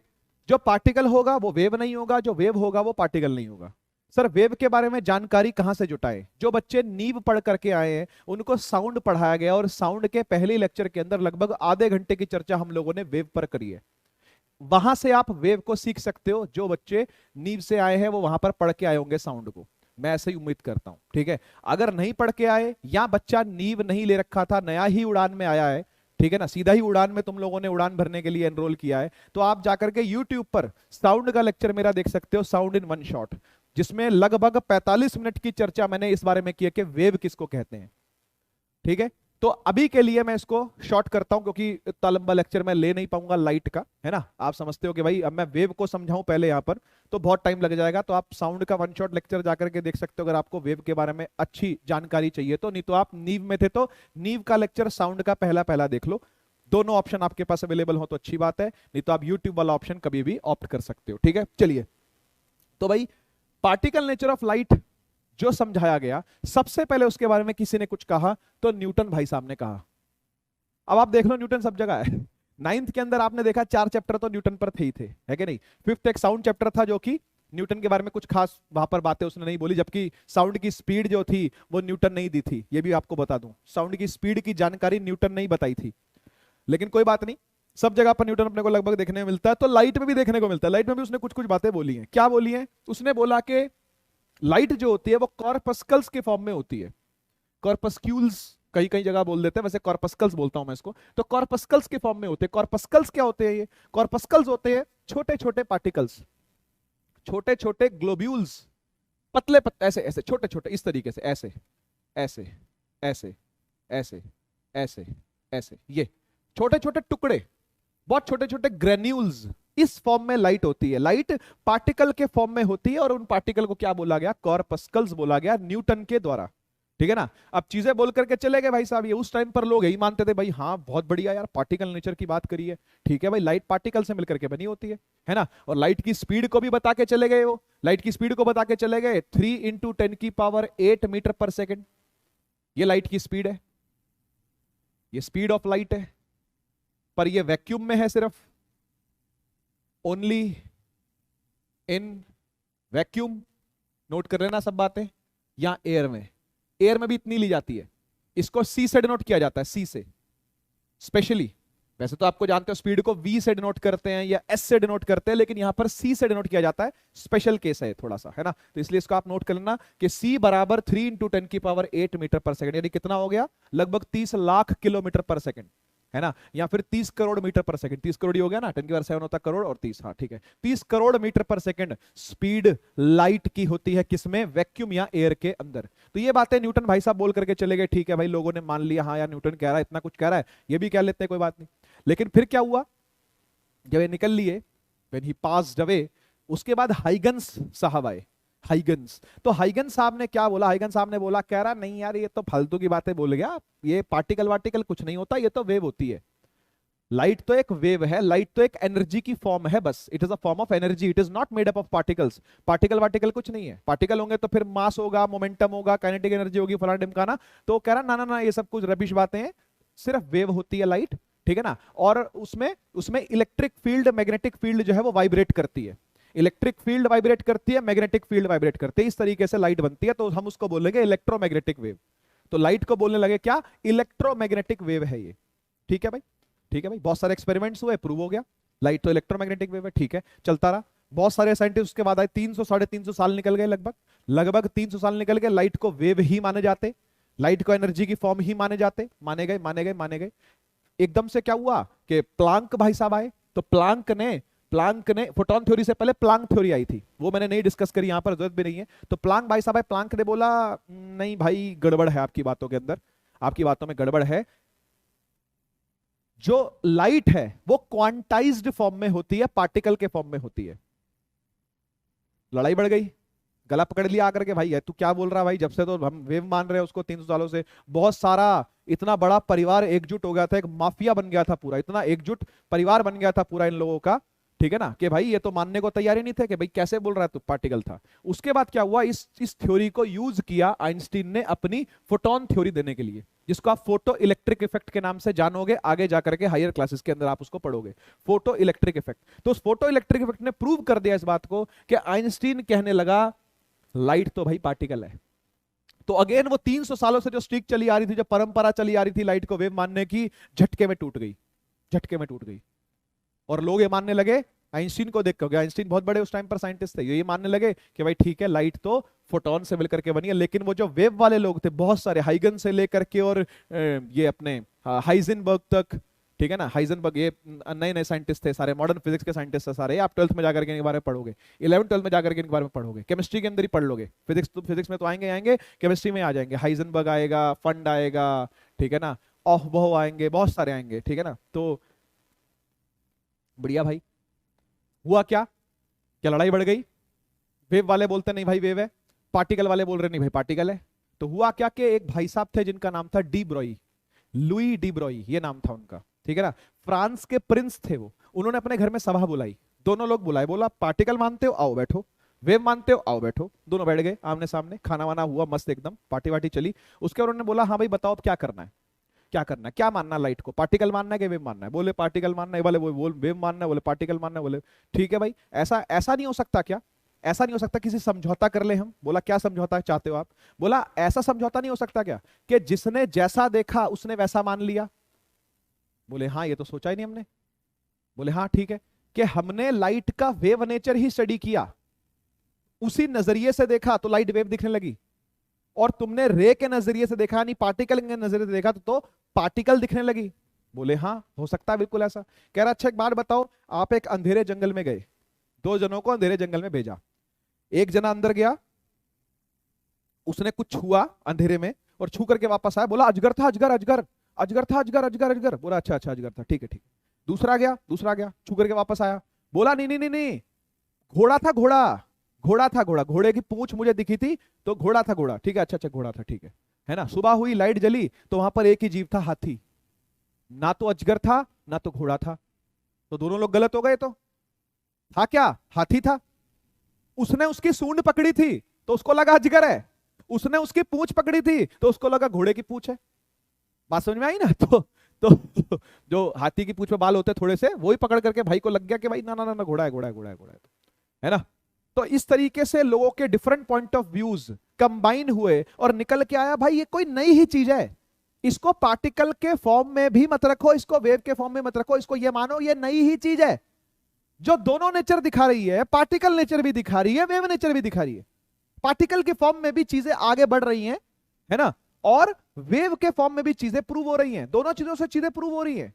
कुछ चीजें पार्टिकल नेचर को सपोर्ट करके प्रूव हो रही है, कुछ चीजें वेव नेचर को सपोर्ट करके प्रमोट हो रही है। तो उन्होंने बोला भाई ठीक है ये कोई नई ही चीज है, ये कोई नई ही चीज है जिसको लाइट बोल रहे हैं हम, ठीक है ना। और इसको दोनों नेचर से पढ़ाया जाएगा स्कूलों के अंदर, कॉलेजेस के अंदर। तो सब साइंटिस्ट का इस बात पर एग्रीमेंट हुआ और बधाई देना चाहते हैं हम सभी लोग डी ब्रॉई के लिए कि इन्होंने 300 साल चलती आ रही इस लड़ाई को बंद कर दिया। और इस लड़ाई को आप ये मान लिया गया कि ठीक है भाई लाइट जो है वो दोनों है, पार्टिकल भी है वेव भी है, पार्टिकल भी है वेव भी है। तो लाइट अब दोगली है भाई, डुअल नेचर है लाइट का, डुअल नेचर है लाइट का, पार्टिकल नेचर भी है वेव नेचर भी है। तो सर हमें कौन सा पढ़ना है? हम तो 10th क्लास के बच्चे हैं, छोटे छोटे, हमें क्या पढ़ाओगे सर? तो हम आपको पढ़ाएंगे पार्टिकल नेचर पूरा, मतलब जितना जितना तक आपका कोर्स है, लगभग मान लो अगर आपका 100% कोर्स है लाइट के बारे में अगर आपको जानना है, तो 80% लगभग आपको रे ऑप्टिक्स के बारे में जानना है। और जो बचा हुआ 20% है वहां कहीं हम वेवलेंथ की बातें करेंगे, वहां कहीं हम फ्रीक्वेंसी की बातें करेंगे। अगर वेवलेंथ और फ्रीक्वेंसी आपको नए शब्द लग रहे हो तो अगेन इस वीडियो को बंद करके साउंड का लेक्चर बंद देख करके आओ, या यूट्यूब पर जाकर के साउंड इन वन शॉट देखो, आपको चीजें क्लियर होंगी। What is wave, what is wavelength, पूरा लेक्चर देखना पड़ेगा आपको, बहुत जरूरी है। चाहे वो डिलीटेड था चाहे वो नहीं था, आपका तो दायित्व बनता है पढ़ना था। आपको किसने बोला कि मार्क्स के लिए पढ़ रहे हैं? Marks are by products, appreciation is by product, reward मिलना इज बाय प्रोडक्ट, खुशी मिलना इज बाय प्रोडक्ट, ज्ञान मिलना इज मेन प्रोडक्ट। इसलिए ज्ञान लेकर के आओ, फिर आकर के इस लेक्चर को कंटिन्यू करना, तो आपको बातें और अच्छी समझ में आएंगी, ठीक है ना। चलिए, तो हम क्या पढ़ने वाले हैं? हम पढ़ने वाले हैं पार्टिकल नेचर ऑफ लाइट, ठीक है। तो थोड़ा थोड़ा मैंने आपको बताया न्यूटन की कॉर्पस्कल थ्योरी के बारे में, थोड़ा मैंने आपको बताया आइंस्टीन की फोटोन थ्योरी के बारे में। तो अंततोगत्वा एट द एंड लाइट को माना जाता है कि वो फोटोन नाम के पार्टिकल से मिलकर के बनी हुई है। हम पार्टिकल नेचर ही पढ़ने वाले, वेव नेचर को हम नहीं पढ़ने वाले। थोड़ा सा पढ़ेंगे 20% नेक्स्ट चैप्टर के अंदर, ह्यूमन आई के अंदर, वहां पर थोड़ी बहुत बात कर लेंगे उस बारे में, आज नहीं कर रहे, इस चैप्टर के अंदर नहीं कर रहे हम, ठीक है। तो फोटोन थ्योरी के अंदर ये बोला गया कि भाई फोटोन से मिलकर के बनी हुई है, ऐसे ऐसे फोटोन है, एक फोटोन, दो फोटोन, एनर्जी के पैकेट्स हैं ये सब एनर्जी के पैकेट्स हैं। ये बात तो प्लांक नहीं बोल दी थी, इससे पहले प्लांक साहब आए थे, प्लांक, ठीक है ना, प्लांक्स क्वांटम थ्योरी कहते हैं उसको, Planck's quantum theory of light. तो उसी ने ये बात बोल दी थी, तो आइंस्टीन ने उसको सपोर्ट कर लिया, बोलता हाँ ठीक बोल रहा है बिल्कुल, ये पार्टिकल के फॉर्म में लाइट होती है, और उस पार्टिकल का नाम क्या है? उस पार्टिकल का नाम है फोटोन। पार्टिकल का नाम क्या है? फोटोन। ये फोटोन सारे एक लाइन में चलते हैं तो रे बनते हैं, रे ऑफ लाइट, जिसको रे ऑप्टिक्स के नाम से पढ़ रहे हैं। पार्टिकल नेचर का मतलब, पार्टिकल नेचर का मतलब क्या पढ़ रहे हैं हम? रे ऑप्टिक्स पढ़ रहे हैं। रे ऑप्टिक्स, ऑप्टिक्स का मतलब होता है लाइट की स्टडी, और रे का मतलब रे वाले ऑप्टिक्स को पढ़ रहे हैं, है ना, यानी रे नेचर ऑफ लाइट की स्टडी हम कर रहे हैं, ठीक है। तो सारे फोटोन का एक लाइन में चलने के तो क्या बोलेंगे भाई? रे चल रही है। और ऐसी बहुत सारी रेज अगर चलेंगी, ऐसी बहुत सारी रेज अगर चलेंगी, तो हम बोलेंगे कि बीम बन गई है। क्या बन गई है? बीम बन गई है। तो बीम ऑफ लाइट समझ में आई क्या होती है? बहुत सारी रेज मिलकर के बीम बनाती है। जैसे टॉर्च की बीम आपने देखी होगी, टॉर्च की बीम, है ना। अभी सन की बीम आपको मैंने दिखाई थी किस तरीके से पेड़ों के बीच में से आ रही थी, तो वो अनगिनत रेज इकट्ठी आ रही हैं। टॉर्च में से अनगिनत रेज निकल रही हैं सीधी, तो वो बीम बन रही है।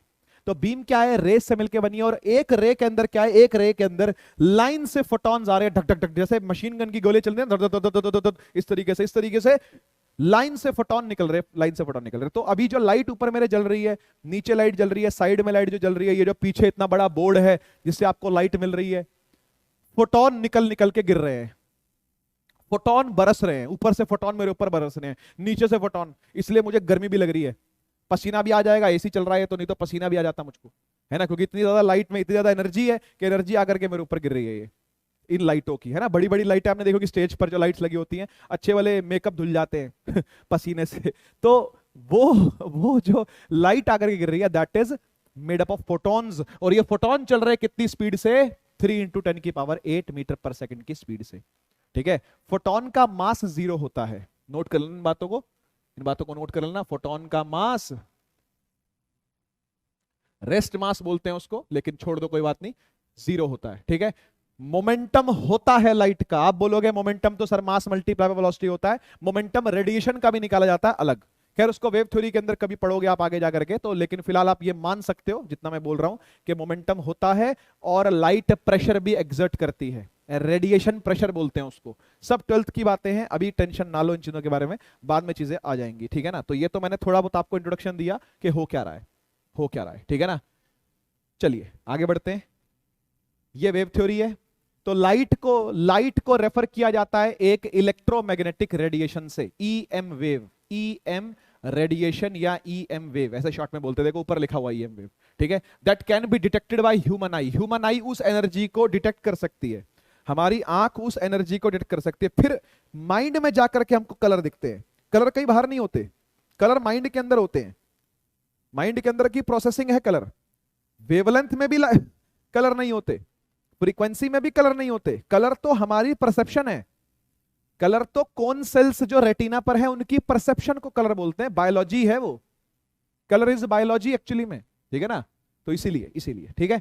तो the entire electromagnetic spectrum is extremely broad ranging from low energy radio waves with wavelengths shows properties such as interference, diffraction, polarization, ये सब 12th क्लास की बातें हैं, तो इनको कुछ खास लिखने की आपको जरूरत नहीं है, बस आपको यहां तक जरूर लिखना है, यहां तक जरूर लिखना है कि light refers to EM wave detected by human eye, ठीक है। और बस इलेक्ट्रोमैग्नेटिक स्पेक्ट्रम जो होता है वो बहुत लंबा है, बहुत बड़ा है, बहुत बड़ा स्पेक्ट्रम होता है, इसको नेक्स्ट चैप्टर के अंदर हम लोग पढ़ेंगे भी, ह्यूमन आई चैप्टर के अंदर हम लोग ईएम वेव स्पेक्ट्रम की बात करेंगे, तो वहां पर हम इसको कंटिन्यू करेंगे इस चर्चा को। अभी के लिए चर्चा इसको रहने देते हैं क्योंकि हमने इलेक्ट्रोमैग्नेटिज्म की चर्चा नहीं करनी यहाँ पर, है ना, वेव नेचर की चर्चा नहीं करनी, हमने यहाँ पर पार्टिकल नेचर या रे नेचर की चर्चा करनी है। तो यस, ये सब बातें रे नेचर के बारे में लिखी हुई हैं, ये एक फिल्मी परसेप्शन आपको दिखा रखी है कैसे एक रे निकल रही है, लेकिन आप समझते हो कि ये बीम है, ये सब सिर्फ क्या है, एक रिप्रेजेंटेशन है और कुछ नहीं। ये देखो जैसे एक रे, एक पार्टिकल निकल के जा रहा है, जैसे एक फोटोन होता है, एक फोटोन निकल के जा रहा हूं, इस तरह की परसेप्शन आप ले सकते हो, अदरवाइज आप एक एक फोटोन को तो देख सकते नहीं, एक एक फोटोन को देखना तो आपके बस की नहीं है ना, हमारे बस की नहीं है, कोई नहीं देख सकता उसको, ठीक है। चलिए पढ़ते हैं अब इसको। Light also has a property of particle, ये देखो साफ साफ लिखा हुआ है कि लाइट पार्टिकल भी है। The intensity of light varies depending on the number of particle, जितने ज्यादा पार्टिकल होंगे, जितने ज्यादा फोटोन गिरेंगे, माने उतनी ज्यादा इंटेंसिटी की ब्राइट लाइट पड़ेगी, ठीक है ना। चौंधा देखा है आपने, चकाचौंध समझते हो क्या होता है, जैसे हाई बीम कर देता है गाड़ी की तो सामने वाले की आंखें चौंधी आ जाती हैं, है ना, दैट इज ज्यादा फोटोन पड़ रहे हो, यानी intensity depends on photon, intensity depends on upon number of photons, कितने फोटोन की संख्या गिर रही है, that is intensity. Bright light has many particles, white dark light, देखो साफ लिखा हुआ है, ब्राइट लाइट जो होती है उसके पास मेनी पार्टिकल्स होते हैं, डार्क लाइट के पास फ्यूअर पार्टिकल होते हैं, इन पार्टिकल को फोटोन कहते हैं। सब कुछ लिखा हुआ है नोट्स के अंदर, बढ़िया पीपीटी है, बढ़िया नोट्स है, आपको बस ये नोट करते जाना है और कुछ नहीं। देखो लाइट ट्रेवल्स विद, देखो लिखा हुआ 3 लाख किलोमीटर पर सेकंड या 3 इंटू 10 की पावर 8 मीटर पर सेकंड, वो किलोमीटर में है मीटर में, इसलिए आपको अंतर दिख रहा है। When in vacuum such as outer space where no matter is present, light travels straight forward. This is called rectilinear motion of light. ये एक बहुत इंपॉर्टेंट प्रॉपर्टी है लाइट की कि ये सीधी सीधी चलती है, जब तक ये एक ही मीडियम में रहेगी सीधी सीधी चलेगी, जब तक ये एक ही मीडियम में माने एयर में है तो एयर में ट्रेवल करती रहेगी, सीधी सीधी सीधी सीधी सीधी सीधी सीधी चल करके बाहर निकल जाएगी, ठीक है ना। तो ये रेक्टिलिनियर मोशन बोलते हैं इसको। कैसा चलना? स्ट्रेट फॉरवर्ड चलना, सीधी चलना, आगे की तरफ चलना, ये नहीं कि आगे जा रही है पीछे ना, ऐसा नहीं होगा, सीधी सीधी जाती रहेगी, इसको बोलते हैं rectilinear motion of light, rectilinear motion of light, ठीक है, कोई दिक्कत? Several photons in a single line constitute a light रे, ये मैंने बता दिया आपको, बीम ऑफ लाइट भी बता दिया मैंने आपको क्या होता है। आगे बढ़ते हैं, देखो 3 छोटे छोटे से लॉज हैं, इनको फटाफट से डिस्कस करते हैं, कुछ खास नहीं है इसके अंदर, फटाफट डिस्कस करते हैं इसको। सबसे पहले आपको समझ में आ गया रेक्टिलिनियर प्रोपगेशन का मतलब क्या होता है? रेक्टिलिनियर प्रोपगेशन का मतलब होता है स्ट्रेट लाइन में चलना, ठीक है, straight line motion of light.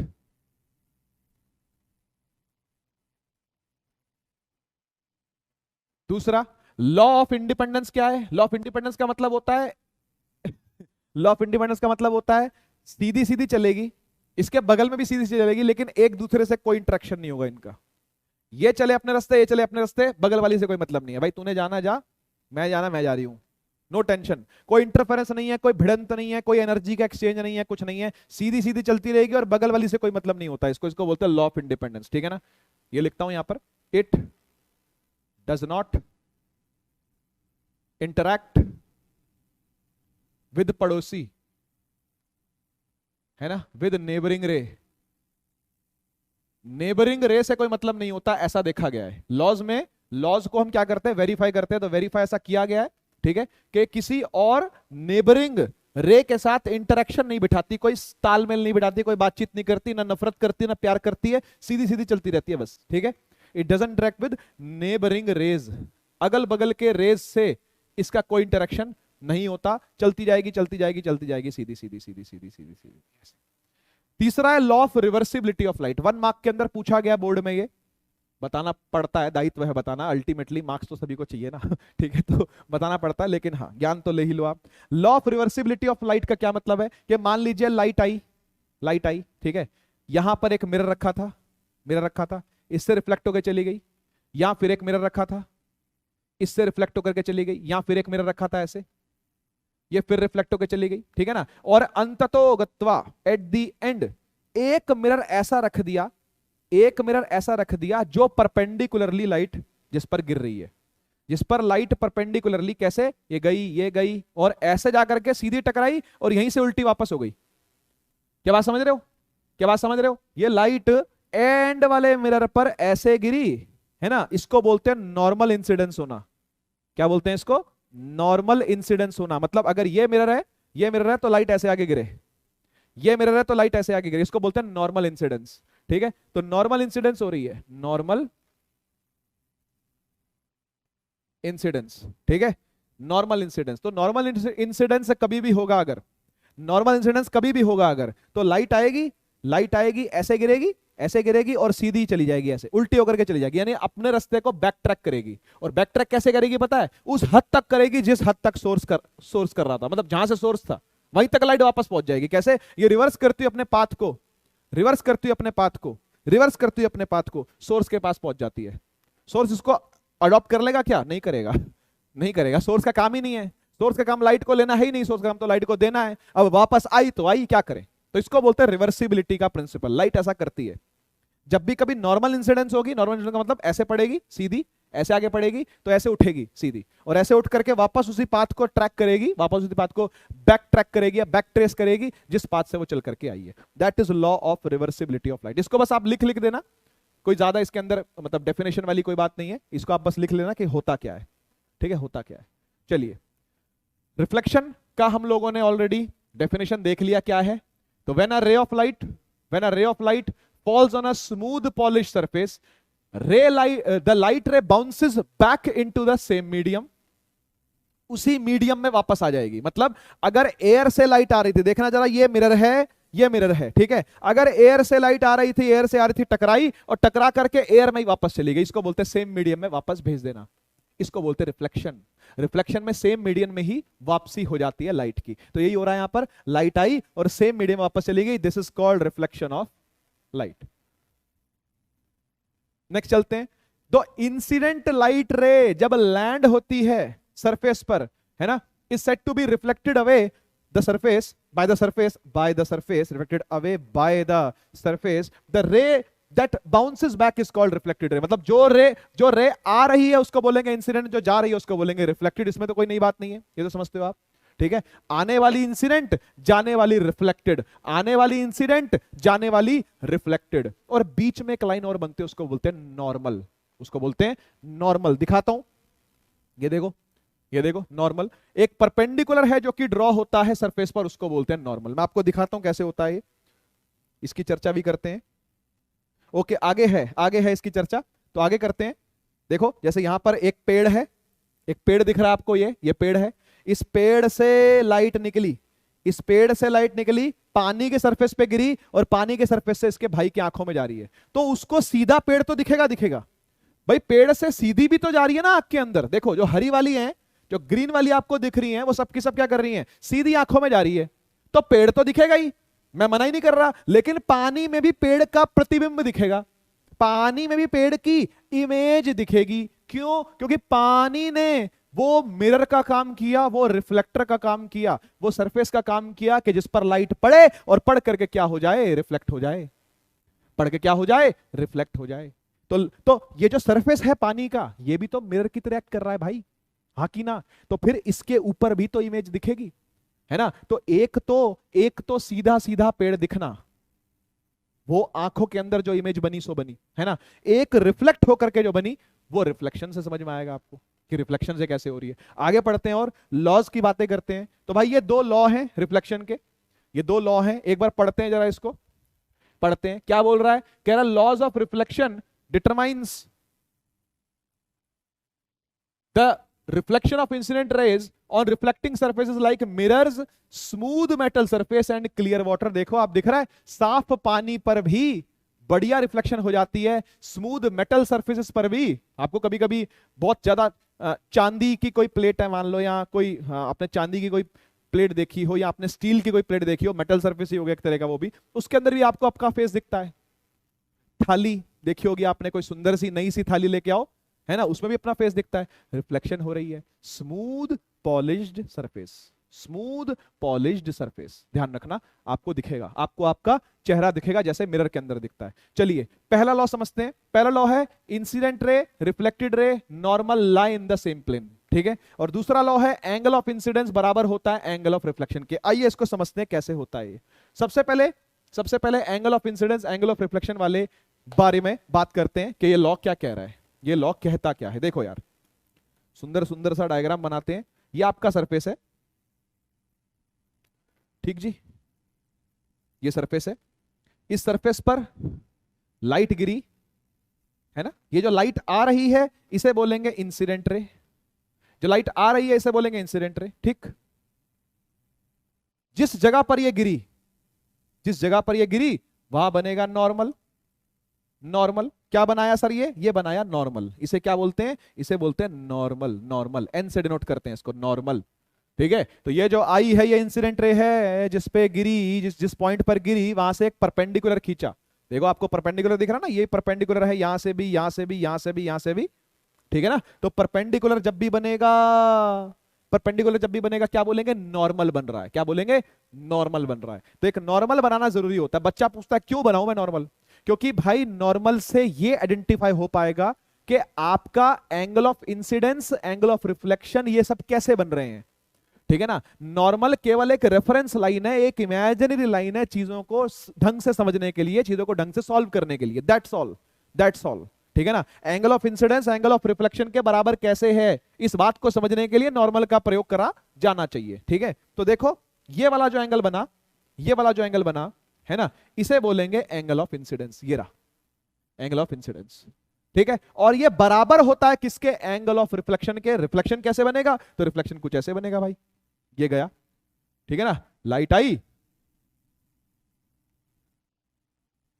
और लाइट गई, ठीक है, लाइट आई और लाइट निकल गई। तो जो लाइट निकल गई है, ये जो लाइट निकल गई है इसे बोलेंगे रिफ्लेक्टेड रे, आरआर, है ना। और ये जो एंगल नॉर्मल के साथ बनाएगी, बेटा ध्यान रखना, नॉर्मल के साथ ही एंगल बनाना है, नॉर्मल के साथ ही एंगल दिखाना है, यहां एंगल नहीं दिखाना। ये एंगल कुछ नहीं होता, ये एंगल कुछ नहीं होता, ये एंगल कुछ नहीं होता, सरफेस के साथ एंगल नहीं देखना होता। एंगल ऑफ इंसिडेंस नॉर्मल के साथ का होता है, सरफेस के साथ का नहीं होता। नॉर्मल के साथ का होता है, सरफेस के साथ का नहीं होता, नोट कर लेना। कभी कभी बच्चे गलती करते हैं, ये वाले एंगल को, ये वाले एंगल को इंसिडेंस रिफ्लेक्शन लिखते हैं, गलत है ये। नॉर्मल बना करके फिर इंसिडेंस और रिफ्लेक्शन का एंगल आपने मार्क करना है, इसलिए अब मिटा रहा हूं इसको, जो लिखा था तुम भी लिख करके मिटा लेना, लिख करके काट लेना, ठीक है जी। क्या बात समझ में आ गई?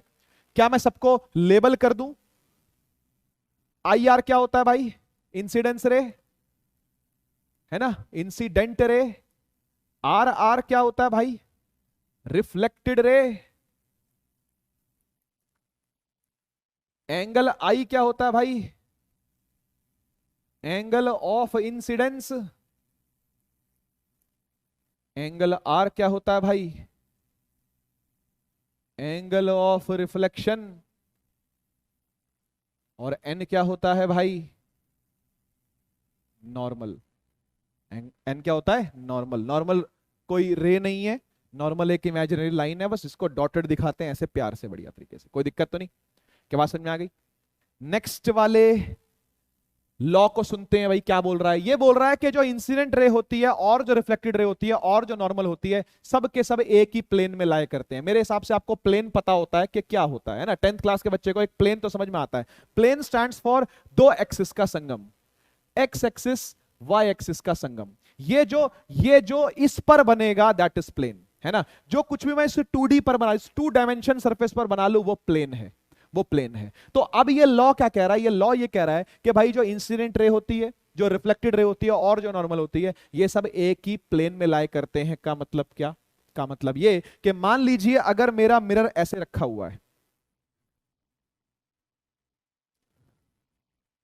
मान लीजिए कि मेरा मिरर ऐसे रखा हुआ है इसके ऊपर, ये मिरर कैसे है समझ पा रहे हो, ये मिरर कैसा है समझ पा रहे हो क्या, कैसे रखा हुआ ये मिरर, ये मिरर कैसे रखा हुआ, ये मिरर मैंने ऐसे, ये ऐसे मिरर था, इसमें मैं अपना मुखड़ा देखता था ऐसे करके, है ना, और अब मैंने इसको ऐसे रख दिया है।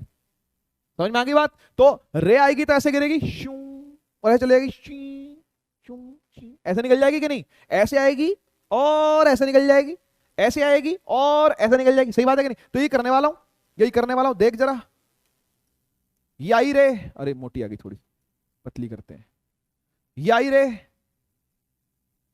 आई रे, आई रे, ठीक है भाई। ये बना नॉर्मल, वाई एक्सिस पे ही नॉर्मल खींच दिया मैंने, वाई एक्सिस का फायदा उठा लिया, फायदा उठाने में एक्सपर्ट है। और ये बन गया आपका,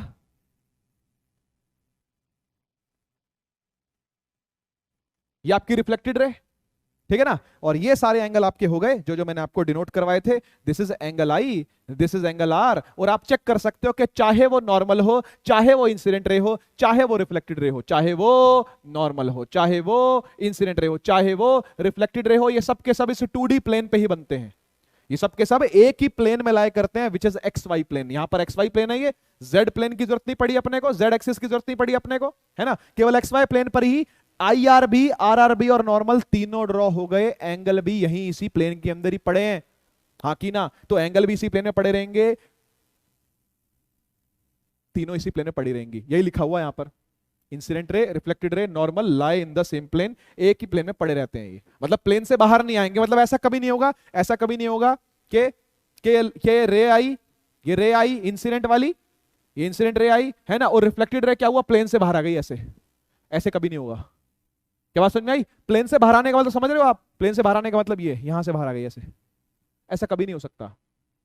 क्योंकि आपका मिरर जो है वो ऐसे पड़ा है ना। तो ऐसे अगर लाइट आएगी तो इसी इसी प्लेन में रहेगी, इसी इसी प्लेन में रहेगी, इसी इसी प्लेन में रहेगी। ऐसे आई इंसिडेंट, ऐसे रिफ्लेक्टेड, दोनों इसी इसी प्लेन में रहेंगी। ऐसा नहीं होगा कि अपना प्लेन चेंज करके बाहर आ जाए, प्लेन चेंज नहीं होगा, प्लेन चेंज नहीं होगा, प्लेन चेंज नहीं होगा। यही समझाने के लिए आपको ये लॉ समझाया जाता है कि प्लेन चेंज नहीं होगा, इस प्लेन से निकल के बाहर नहीं आने वाला ही रिफ्लेक्टेड रे भी इसी प्लेन में घूमती रहेगी। और मिरर खड़ा कर दे ऐसे, यहां आ जाएगी, और मिरर खड़ा कर दे ऐसे, यहां आ जाएगी, और मिरर खड़ा कर दे ऐसे, यहां आ जाएगी। ठीक है ना, क्या बात समझ में आई, क्या बात समझ में आई? ठीक है, तो प्लेन में लाई करेगी। ओके, चलिए आगे बढ़ते हैं। अब बात करते हैं कि भैया अगर एक ऑब्जेक्ट मिरर के सामने रखा हुआ है, अगर एक ऑब्जेक्ट मिरर के, ये मिरर है,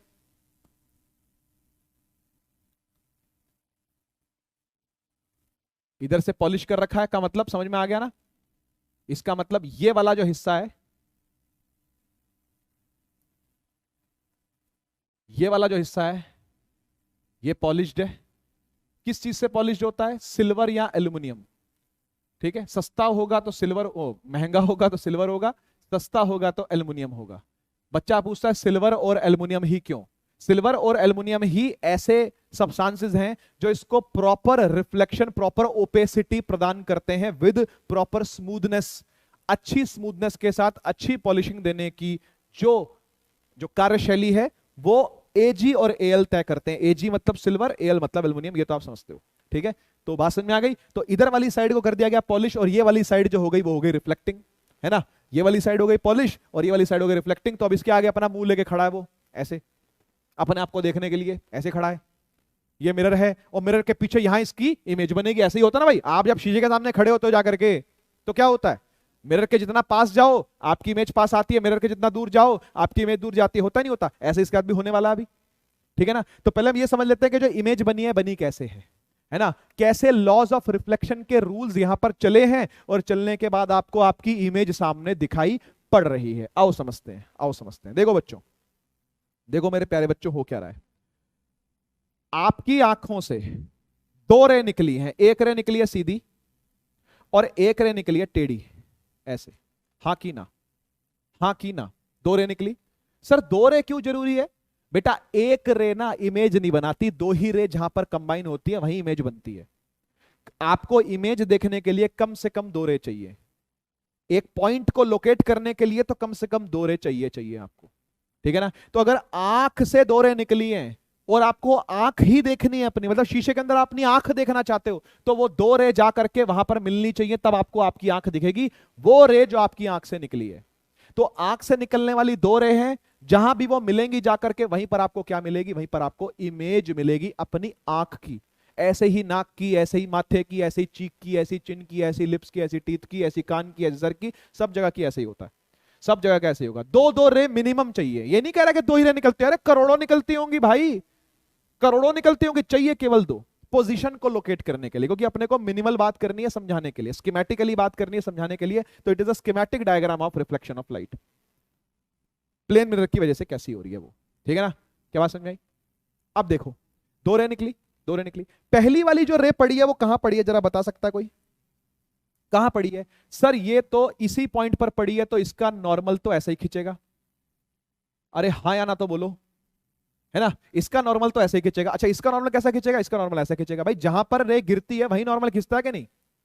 जहां रे गिरती है वही नॉर्मल खींचता है कि नहीं? तो खींचता है, खींच दिया, खींच दिया, दो जगह नॉर्मल खींच दिया हमने, है ना। एक ऊपर खींच दिया और एक नीचे खींच दिया, ठीक है, नॉर्मल खींच गए।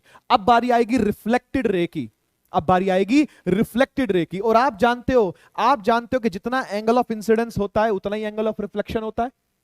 जितना एंगल ऑफ इंसिडेंस उतना ही एंगल ऑफ रिफ्लेक्शन। तो मुझे एक बार बताओ, पहले वाले केस में क्या हो रहा है? ये एंगल ऑफ इंसिडेंस कितना है? एंगल ऑफ इंसिडेंस है 0। क्यों भाई? नॉर्मल के ऊपर ही कोइंसाइड कर गया ना, it is normal incidence. It is an example of normal, जो यहां हो रहा था यार, जो इधर हो रहा था यार, नॉर्मल इंसिडेंस, ये वाला, ये वाला ऐसे ही आके गिर रही थी लाइट, नॉर्मल इंसिडेंट हो रही थी, यहीं से वापस हो गई। तो जब नॉर्मल ही यही है ना, अरे मेरे भाई जब नॉर्मल ही यही है तो कोई एंगल तो बना ही नहीं ना। नॉर्मल लाइन भी है, इसी के ऊपर आके लाइट गिर गई, तो कोई एंगल बनेगा क्या? एंगल ही नहीं बनेगा। तो एंगल आएगा 0, एंगल आएगा 0। ठीक है, तो इसीलिए ये एंगल जो आएगा ये वाला जो एंगल आएगा ये आएगा 0, तो angle I will be 0 as well as R will be 0। R उस तरफ नहीं होगा, आर इसी तरफ होगा, यहां आर होगा, ऐसे गया और ऐसे वापस आ गया। ठीक है, तो क्या करेगा, ये क्या करेगा, रे जो है वो ऐसे गई है ना, यहीं से चल करके वापस आ जाएगी इसी के ऊपर वापस आएगी। क्या बात समझ में आती है? जैसे गई है वैसी वापस आ जाएगी, जैसे गई है वैसी वापस आ जाएगी, क्योंकि एंगल आई भी 0 एंगल आर भी 0 है। लेकिन यहां पर कुछ एंगल आई है, ये देखो यहां कुछ एंगल आई है, यहां कुछ एंगल आर भी है, और आई और आर दोनों क्या होते हैं, सेम होते हैं, ये हम जानते भी हैं, सेम होते हैं वो हम जानते भी हैं। ठीक है ना, तो एंगल आई एंगल आर क्या है, सेम है, तो इसलिए रे ऑफ लाइट जो होगी वो इसी एंगल पर वापसी आएगी। ऐसे दिख भी रही है आपको पीछे डायग्राम में, लेकिन मैं ऊपर ऊपर बना रहा हूं उसके। क्या समझ में आई बात? ठीक है ना, तो ऐसे वापस आएगी। अब मुझे एक बात बताओ, ये वाली रे तो सीधी निकल गई, यहां देखना जरा, ऐसे निकल गई है तो, और ये वाली ऐसे निकल गई, क्या ये मिली? क्या कहीं मिल रही है? ये कभी मिल पाएगी? अरे ये वाली ऐसे निकल जाएगी, है ना, ये वाली ऐसे निकल जाएगी और ये वाली ऐसे निकल जाएगी, क्या ये कभी मिल पाएगी? आंसर है नहीं, ये मिल नहीं पाएंगी। तो जब मिल नहीं पाएगी तो इमेज कैसे बनेगी? मैंने आपको क्या बताया था कि जब ये दोनों मिलती हैं तब इमेज बनती है, जब ये दोनों मिलती है तब इमेज बनती है। क्या ये मिल पाई? नहीं, ये तो फैले जाएगी, है कि नहीं? लेकिन भाई ये पीछे मिलती है, ये मिरर के पीछे मिलती है, ये इसकी खूबसूरती है, ये इन रेस की खूबसूरती है कि जो आगे डाइवर्ज कर रही होंगी ना वो पीछे कंबाइन करेंगी, जो आगे डाइवर्ज कर रही होगी वो पीछे कंबाइन करेगी, कहां बनेगी? यहां आएगी। तो जिधर भी वो मिलेगी वहीं पर आपको आंख दिखेगी, क्योंकि आंख से दो रे निकली है, तो जहां वो मिलेगी वहां आंख बनेगी। अब देख लो आंख ही बन रही होगी वहां। ये देखो, इसको पीछे एक्सटेंड करते हैं हम, इसको, यहां मिली, पीछे एक्सटेंड करते हैं इसको, एग्जैक्टली आंख पर मिली है, यानी आंख से निकली आंख मिल गई, तो आपको पोजीशन के सामने पोजीशन मिलती है हमेशा। ऐसा प्लेन मिरर के अंदर होता है। तो इस तरह की जो इमेज है वो आपको प्लेन मिरर के अंदर बनानी पड़ती है। मैंने बहुत डिटेल में समझाया आपको, इतनी डिटेल में कहीं कोई नहीं समझाएगा, जितनी डिटेल में मैंने आपको समझाया, लेकिन काफी है ये, मेरे हिसाब से काफी डिटेल है जितना हमने समझ लिया है। ये सब आपको दिखाने की भी जरूरत नहीं है, मैं आपको सच्ची बताऊं तो। सर फिर इसमें क्वेश्चन क्या पूछेगा, सर नंबर कैसे आएंगे, सर मार्क्स कैसे मिलेंगे, सर पेपर में कैसा क्वेश्चन आएगा? पेपर में क्वेश्चन आएगा भाई इसका नेचर बता। क्या बता? नेचर बता। ये जो इमेज बन रही है ना मिरर के अंदर, मिरर के पीछे जो इमेज बन रही है वो कैसी है, उसका नेचर बताओ। तो आइए उसका नेचर डिस्कस करते हैं। 5 पॉइंट होते हैं नेचर के, मिरर वाले के, प्लेन मिरर के कितने होते हैं? 5 पॉइंट। पहला, जो भी आपकी इमेज बनेगी वो सेम साइज की बनेगी, मतलब जितना आपका मुंह है ना, उसी के हिसाब से आपकी क्या बनेगी? इमेज बनेगी। ठीक है ना, जितना मुंह है उसी के हिसाब से आपकी क्या बनेगी? इमेज बनेगी। नंबर 1। नंबर 2, सेम डिस्टेंस पर बनेगी, ठीक है, मतलब आपने देखा होगा इस चीज को, आप मिरर के जितना पास जाओगे आपकी इमेज उतना पास जाती है, मिरर के जितना दूर जाओगे इमेज भी उतनी दूर चली जाती है। ऐसा होता है कि नहीं होता? तो यानी जितना डिस्टेंस ये है उतना डिस्टेंस ये रहेगा। समझ रहे हो बात को? यहां से लेकर के यहां तक का डिस्टेंस और यहां से लेकर के यहां तक का डिस्टेंस सेम रहेगा। ये डिस्टेंस को u बोलते हैं, ऑब्जेक्ट डिस्टेंस, ये डिस्टेंस, ये सब बातें आगे डिस्कस करेंगे हम, अभी कोई जरूरत नहीं है। तो ये u और v दोनों क्या रहते हैं? इक्वल रहते हैं। u और v क्या रहते हैं? दोनों इक्वल रहते हैं। यहां मैं लिख देता हूं इसको, u is equal to v। ठीक है, और साइज भी, साइज का मतलब क्या हुआ? साइज का मतलब यहां से लेकर यहां तक जो सर है इसे बोलते हैं हाइट ऑफ ऑब्जेक्ट, और यहां से लेकर यहां तक जो सर है इसे बोलते हैं हाइट ऑफ इमेज। तो जितना हाइट ऑफ ऑब्जेक्ट होगा उतना ही हाइट ऑफ इमेज भी होगा। HO is equal to HI, height of object is equal to height of image. ये भी होता है, नोट करते जाना। तीसरी बात, अच्छा एक बात बताओ, क्या कभी ऐसा हुआ है कि आप मिरर के सामने खड़े हुए हो और आपका पैर सामने आ गया, मुंह नीचे चला गया? ऐसा होता है क्या? नहीं ना, मुंह के सामने मुंह आता है, चेस्ट के सामने चेस्ट आती है, पेट के सामने पेट आता है, थाई के सामने थाई आती है, घुटनों के सामने घुटने, पैर के सामने पैर। ऐसे ही होता है कि नहीं होता? ऐसा तो नहीं हुआ कभी भी कि आप अपना मुंह ले गए जाओ सुबह सुबह और आपकी टांगे दिख रही हो सामने? ऐसा कभी नहीं होता है ना। तो यानी आपकी जो इमेज बन रही है अंदर वो एज इट इज, जैसे आप सीधे खड़े हो वो भी सीधी खड़ी होती है। सीधी खड़ी होने को बोलते हैं इरेक्ट। हिंदी में लिख रहा हूं, सीधी खड़ी, नोट कर लेना।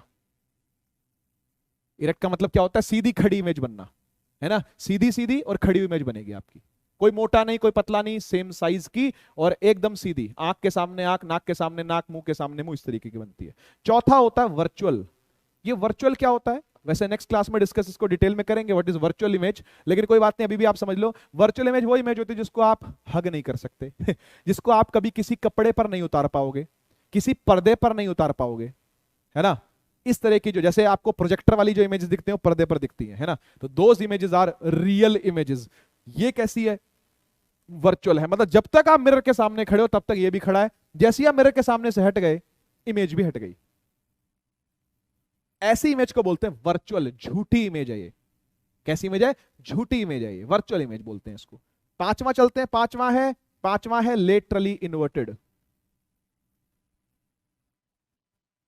लेटरली इन्वर्टेड ये क्या होता है, ये क्या होता है, ये होता है भाई राइट का लेफ्ट होना, लेफ्ट का राइट होना। ये आपने देखा होगा कभी, आप जैसे फिजिक्स वाला पेन करके मैं शीशे के सामने खड़ा हो जाऊं तो मुझे उल्टा फिजिक्स वाला दिखेगा, इसको बोलते हैं लेटरल इन्वर्ट होना, राइट का लेफ्ट होना, लेफ्ट का राइट होना। एम्बुलेंस पर आपने देखा होगा लिखा होता है उल्टे शब्द लिखे होते हैं। क्यों लिखे होते हैं उल्टे शब्द, ये क्वेश्चन पूछा जाता है, एम्बुलेंस पर उल्टे शब्द क्यों लिखे होते हैं, रीजन क्या है इसका, इसका रीजन ही यही है, रीजन यही है कि जो आगे आपसे ड्राइव कर रहा है वो शीशे में से देख ले भाई पीछे एम्बुलेंस है, जगह देनी पड़ेगी, चाहे आवाज नहीं भी सुनाई दे रही, सायरन नहीं भी सुनाई दे रहा उसको, तो भी वो शीशे में से पकड़ लेगा, अरे एम्बुलेंस है, चलो गाड़ी साइड में ले लो भाई, पहले एम्बुलेंस को निकलने दो। तो उसलिए उल्टा एम्बुलेंस लिखा जाता है ताकि शीशे में सीधा होके दिखे, क्योंकि सीधा तो उल्टा दिखाएगा ही शीशा, ठीक है ना। इसको बोलते हैं लेटरल इन्वर्जन या लेटरली इन्वर्टेड नेचर है इमेज का, लेटरली इन्वर्टेड नेचर है इमेज का। लिख लेना इसको, राइट का लेफ्ट, लेफ्ट का राइट, ठीक है। ये देखो एग्जांपल देख सकते हो आप, एम्बुलेंस उल्टा लिखा हुआ, सीधा भी लिखा है उल्टा, क्योंकि दूर से देखेगा सीधा दिखेगा, आगे वाला है तो उसको एम्बुलेंस चमक जाएगा तो वो साइड लगा लेगा अपनी गाड़ी को। ये देखो भाई सीधा हाथ कर रहा है खड़ा, और उसका जो जुड़वा भाई अंदर खड़ा है ना, जो उसकी इमेज अंदर है, वो ऐसा लग रहा है उल्टा हाथ खड़ा कर रही है ऐसे करके, है ना, चेक कर सकते हो आप, चेक कर सकते हो आप, ठीक है। तो इसको बोलते हैं लेटरल इन्वर्जन होना, लेटरली इन्वर्टेड, ठीक है जी।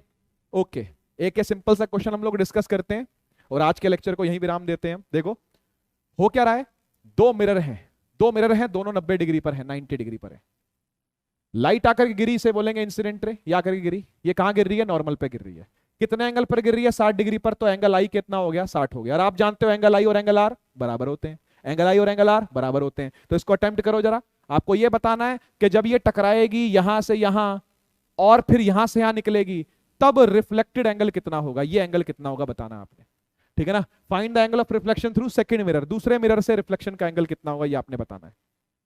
ट्राई करो, पॉज करके ट्राई करो, चलो मैं करता हूं। अगर ये 60 डिग्री है तो ये कितना होगा, 60 डिग्री है ना, तो ये 90 डिग्री दिख रहा है आपको, नॉर्मल है ना, क्योंकि ये 90 डिग्री है, तो ये 90 है, ये 60 है, तो ये कितना होगा, ये होगा 30 डिग्री। अरे ज्योमेट्री है सिंपल, ये 90 ये 30, तो ये कितना होगा, 60 होगा, ये वाला एंगल ये 60 होगा, तो ये बचा हुआ कितना होगा, 30 होगा। और ये भी एंगल ऑफ इंसिडेंस है 30 है, तो ये कितना होगा, ये भी 30 होगा एंगल ऑफ रिफ्लेक्शन। तो इसका एंगल आंसर क्या हुआ, इसका आंसर हुआ 30 डिग्री, खत्म, है ना। एंगल R2 कितना है, 30, या R2 बोल सकते हैं इसको, दूसरी बार रिफ्लेक्शन हो रही है तो एंगल R2 कितना है, 30 है ना। तो इस तरीके से आपने इसको सॉल्व करना है। ओके, तो आज के लिए हम लोग अपने इस लेक्चर को इतना ही रखते हैं, ठीक है। और कैसा लगा आज का ये लेक्चर आप लोगों को जरूर बताइए कमेंट के अंदर। हम लोग अब मिलेंगे नेक्स्ट टाइम लाइव लेक्चर के अंदर डेफिनेटली, ठीक है। और इस लेक्चर के नीचे इसका DHA यानी डेली होम असाइनमेंट लगा हुआ है, आपने वो डेफिनेटली करना ही करना है, अटेम्प्ट बिना नागे, थोड़ा सा हाई लेवल लगेगा आपको वो, तो बढ़िया है भाई, अच्छी बात है। उसका सोल्यूशन नेक्स्ट डे आपके लिए अपलोड हो जाएगा, तो वो सोल्यूशन जरूर देखना और अपने कॉन्सेप्ट को बिल्डअप करने में आपकी वो हेल्प करेगा, और अपने कॉन्सेप्ट को आप बिल्डअप करते रहना धीरे धीरे, ठीक है ना। चलिए मिलते हैं हम लोग नेक्स्ट टाइम, तब तक के लिए take care, tata bye bye.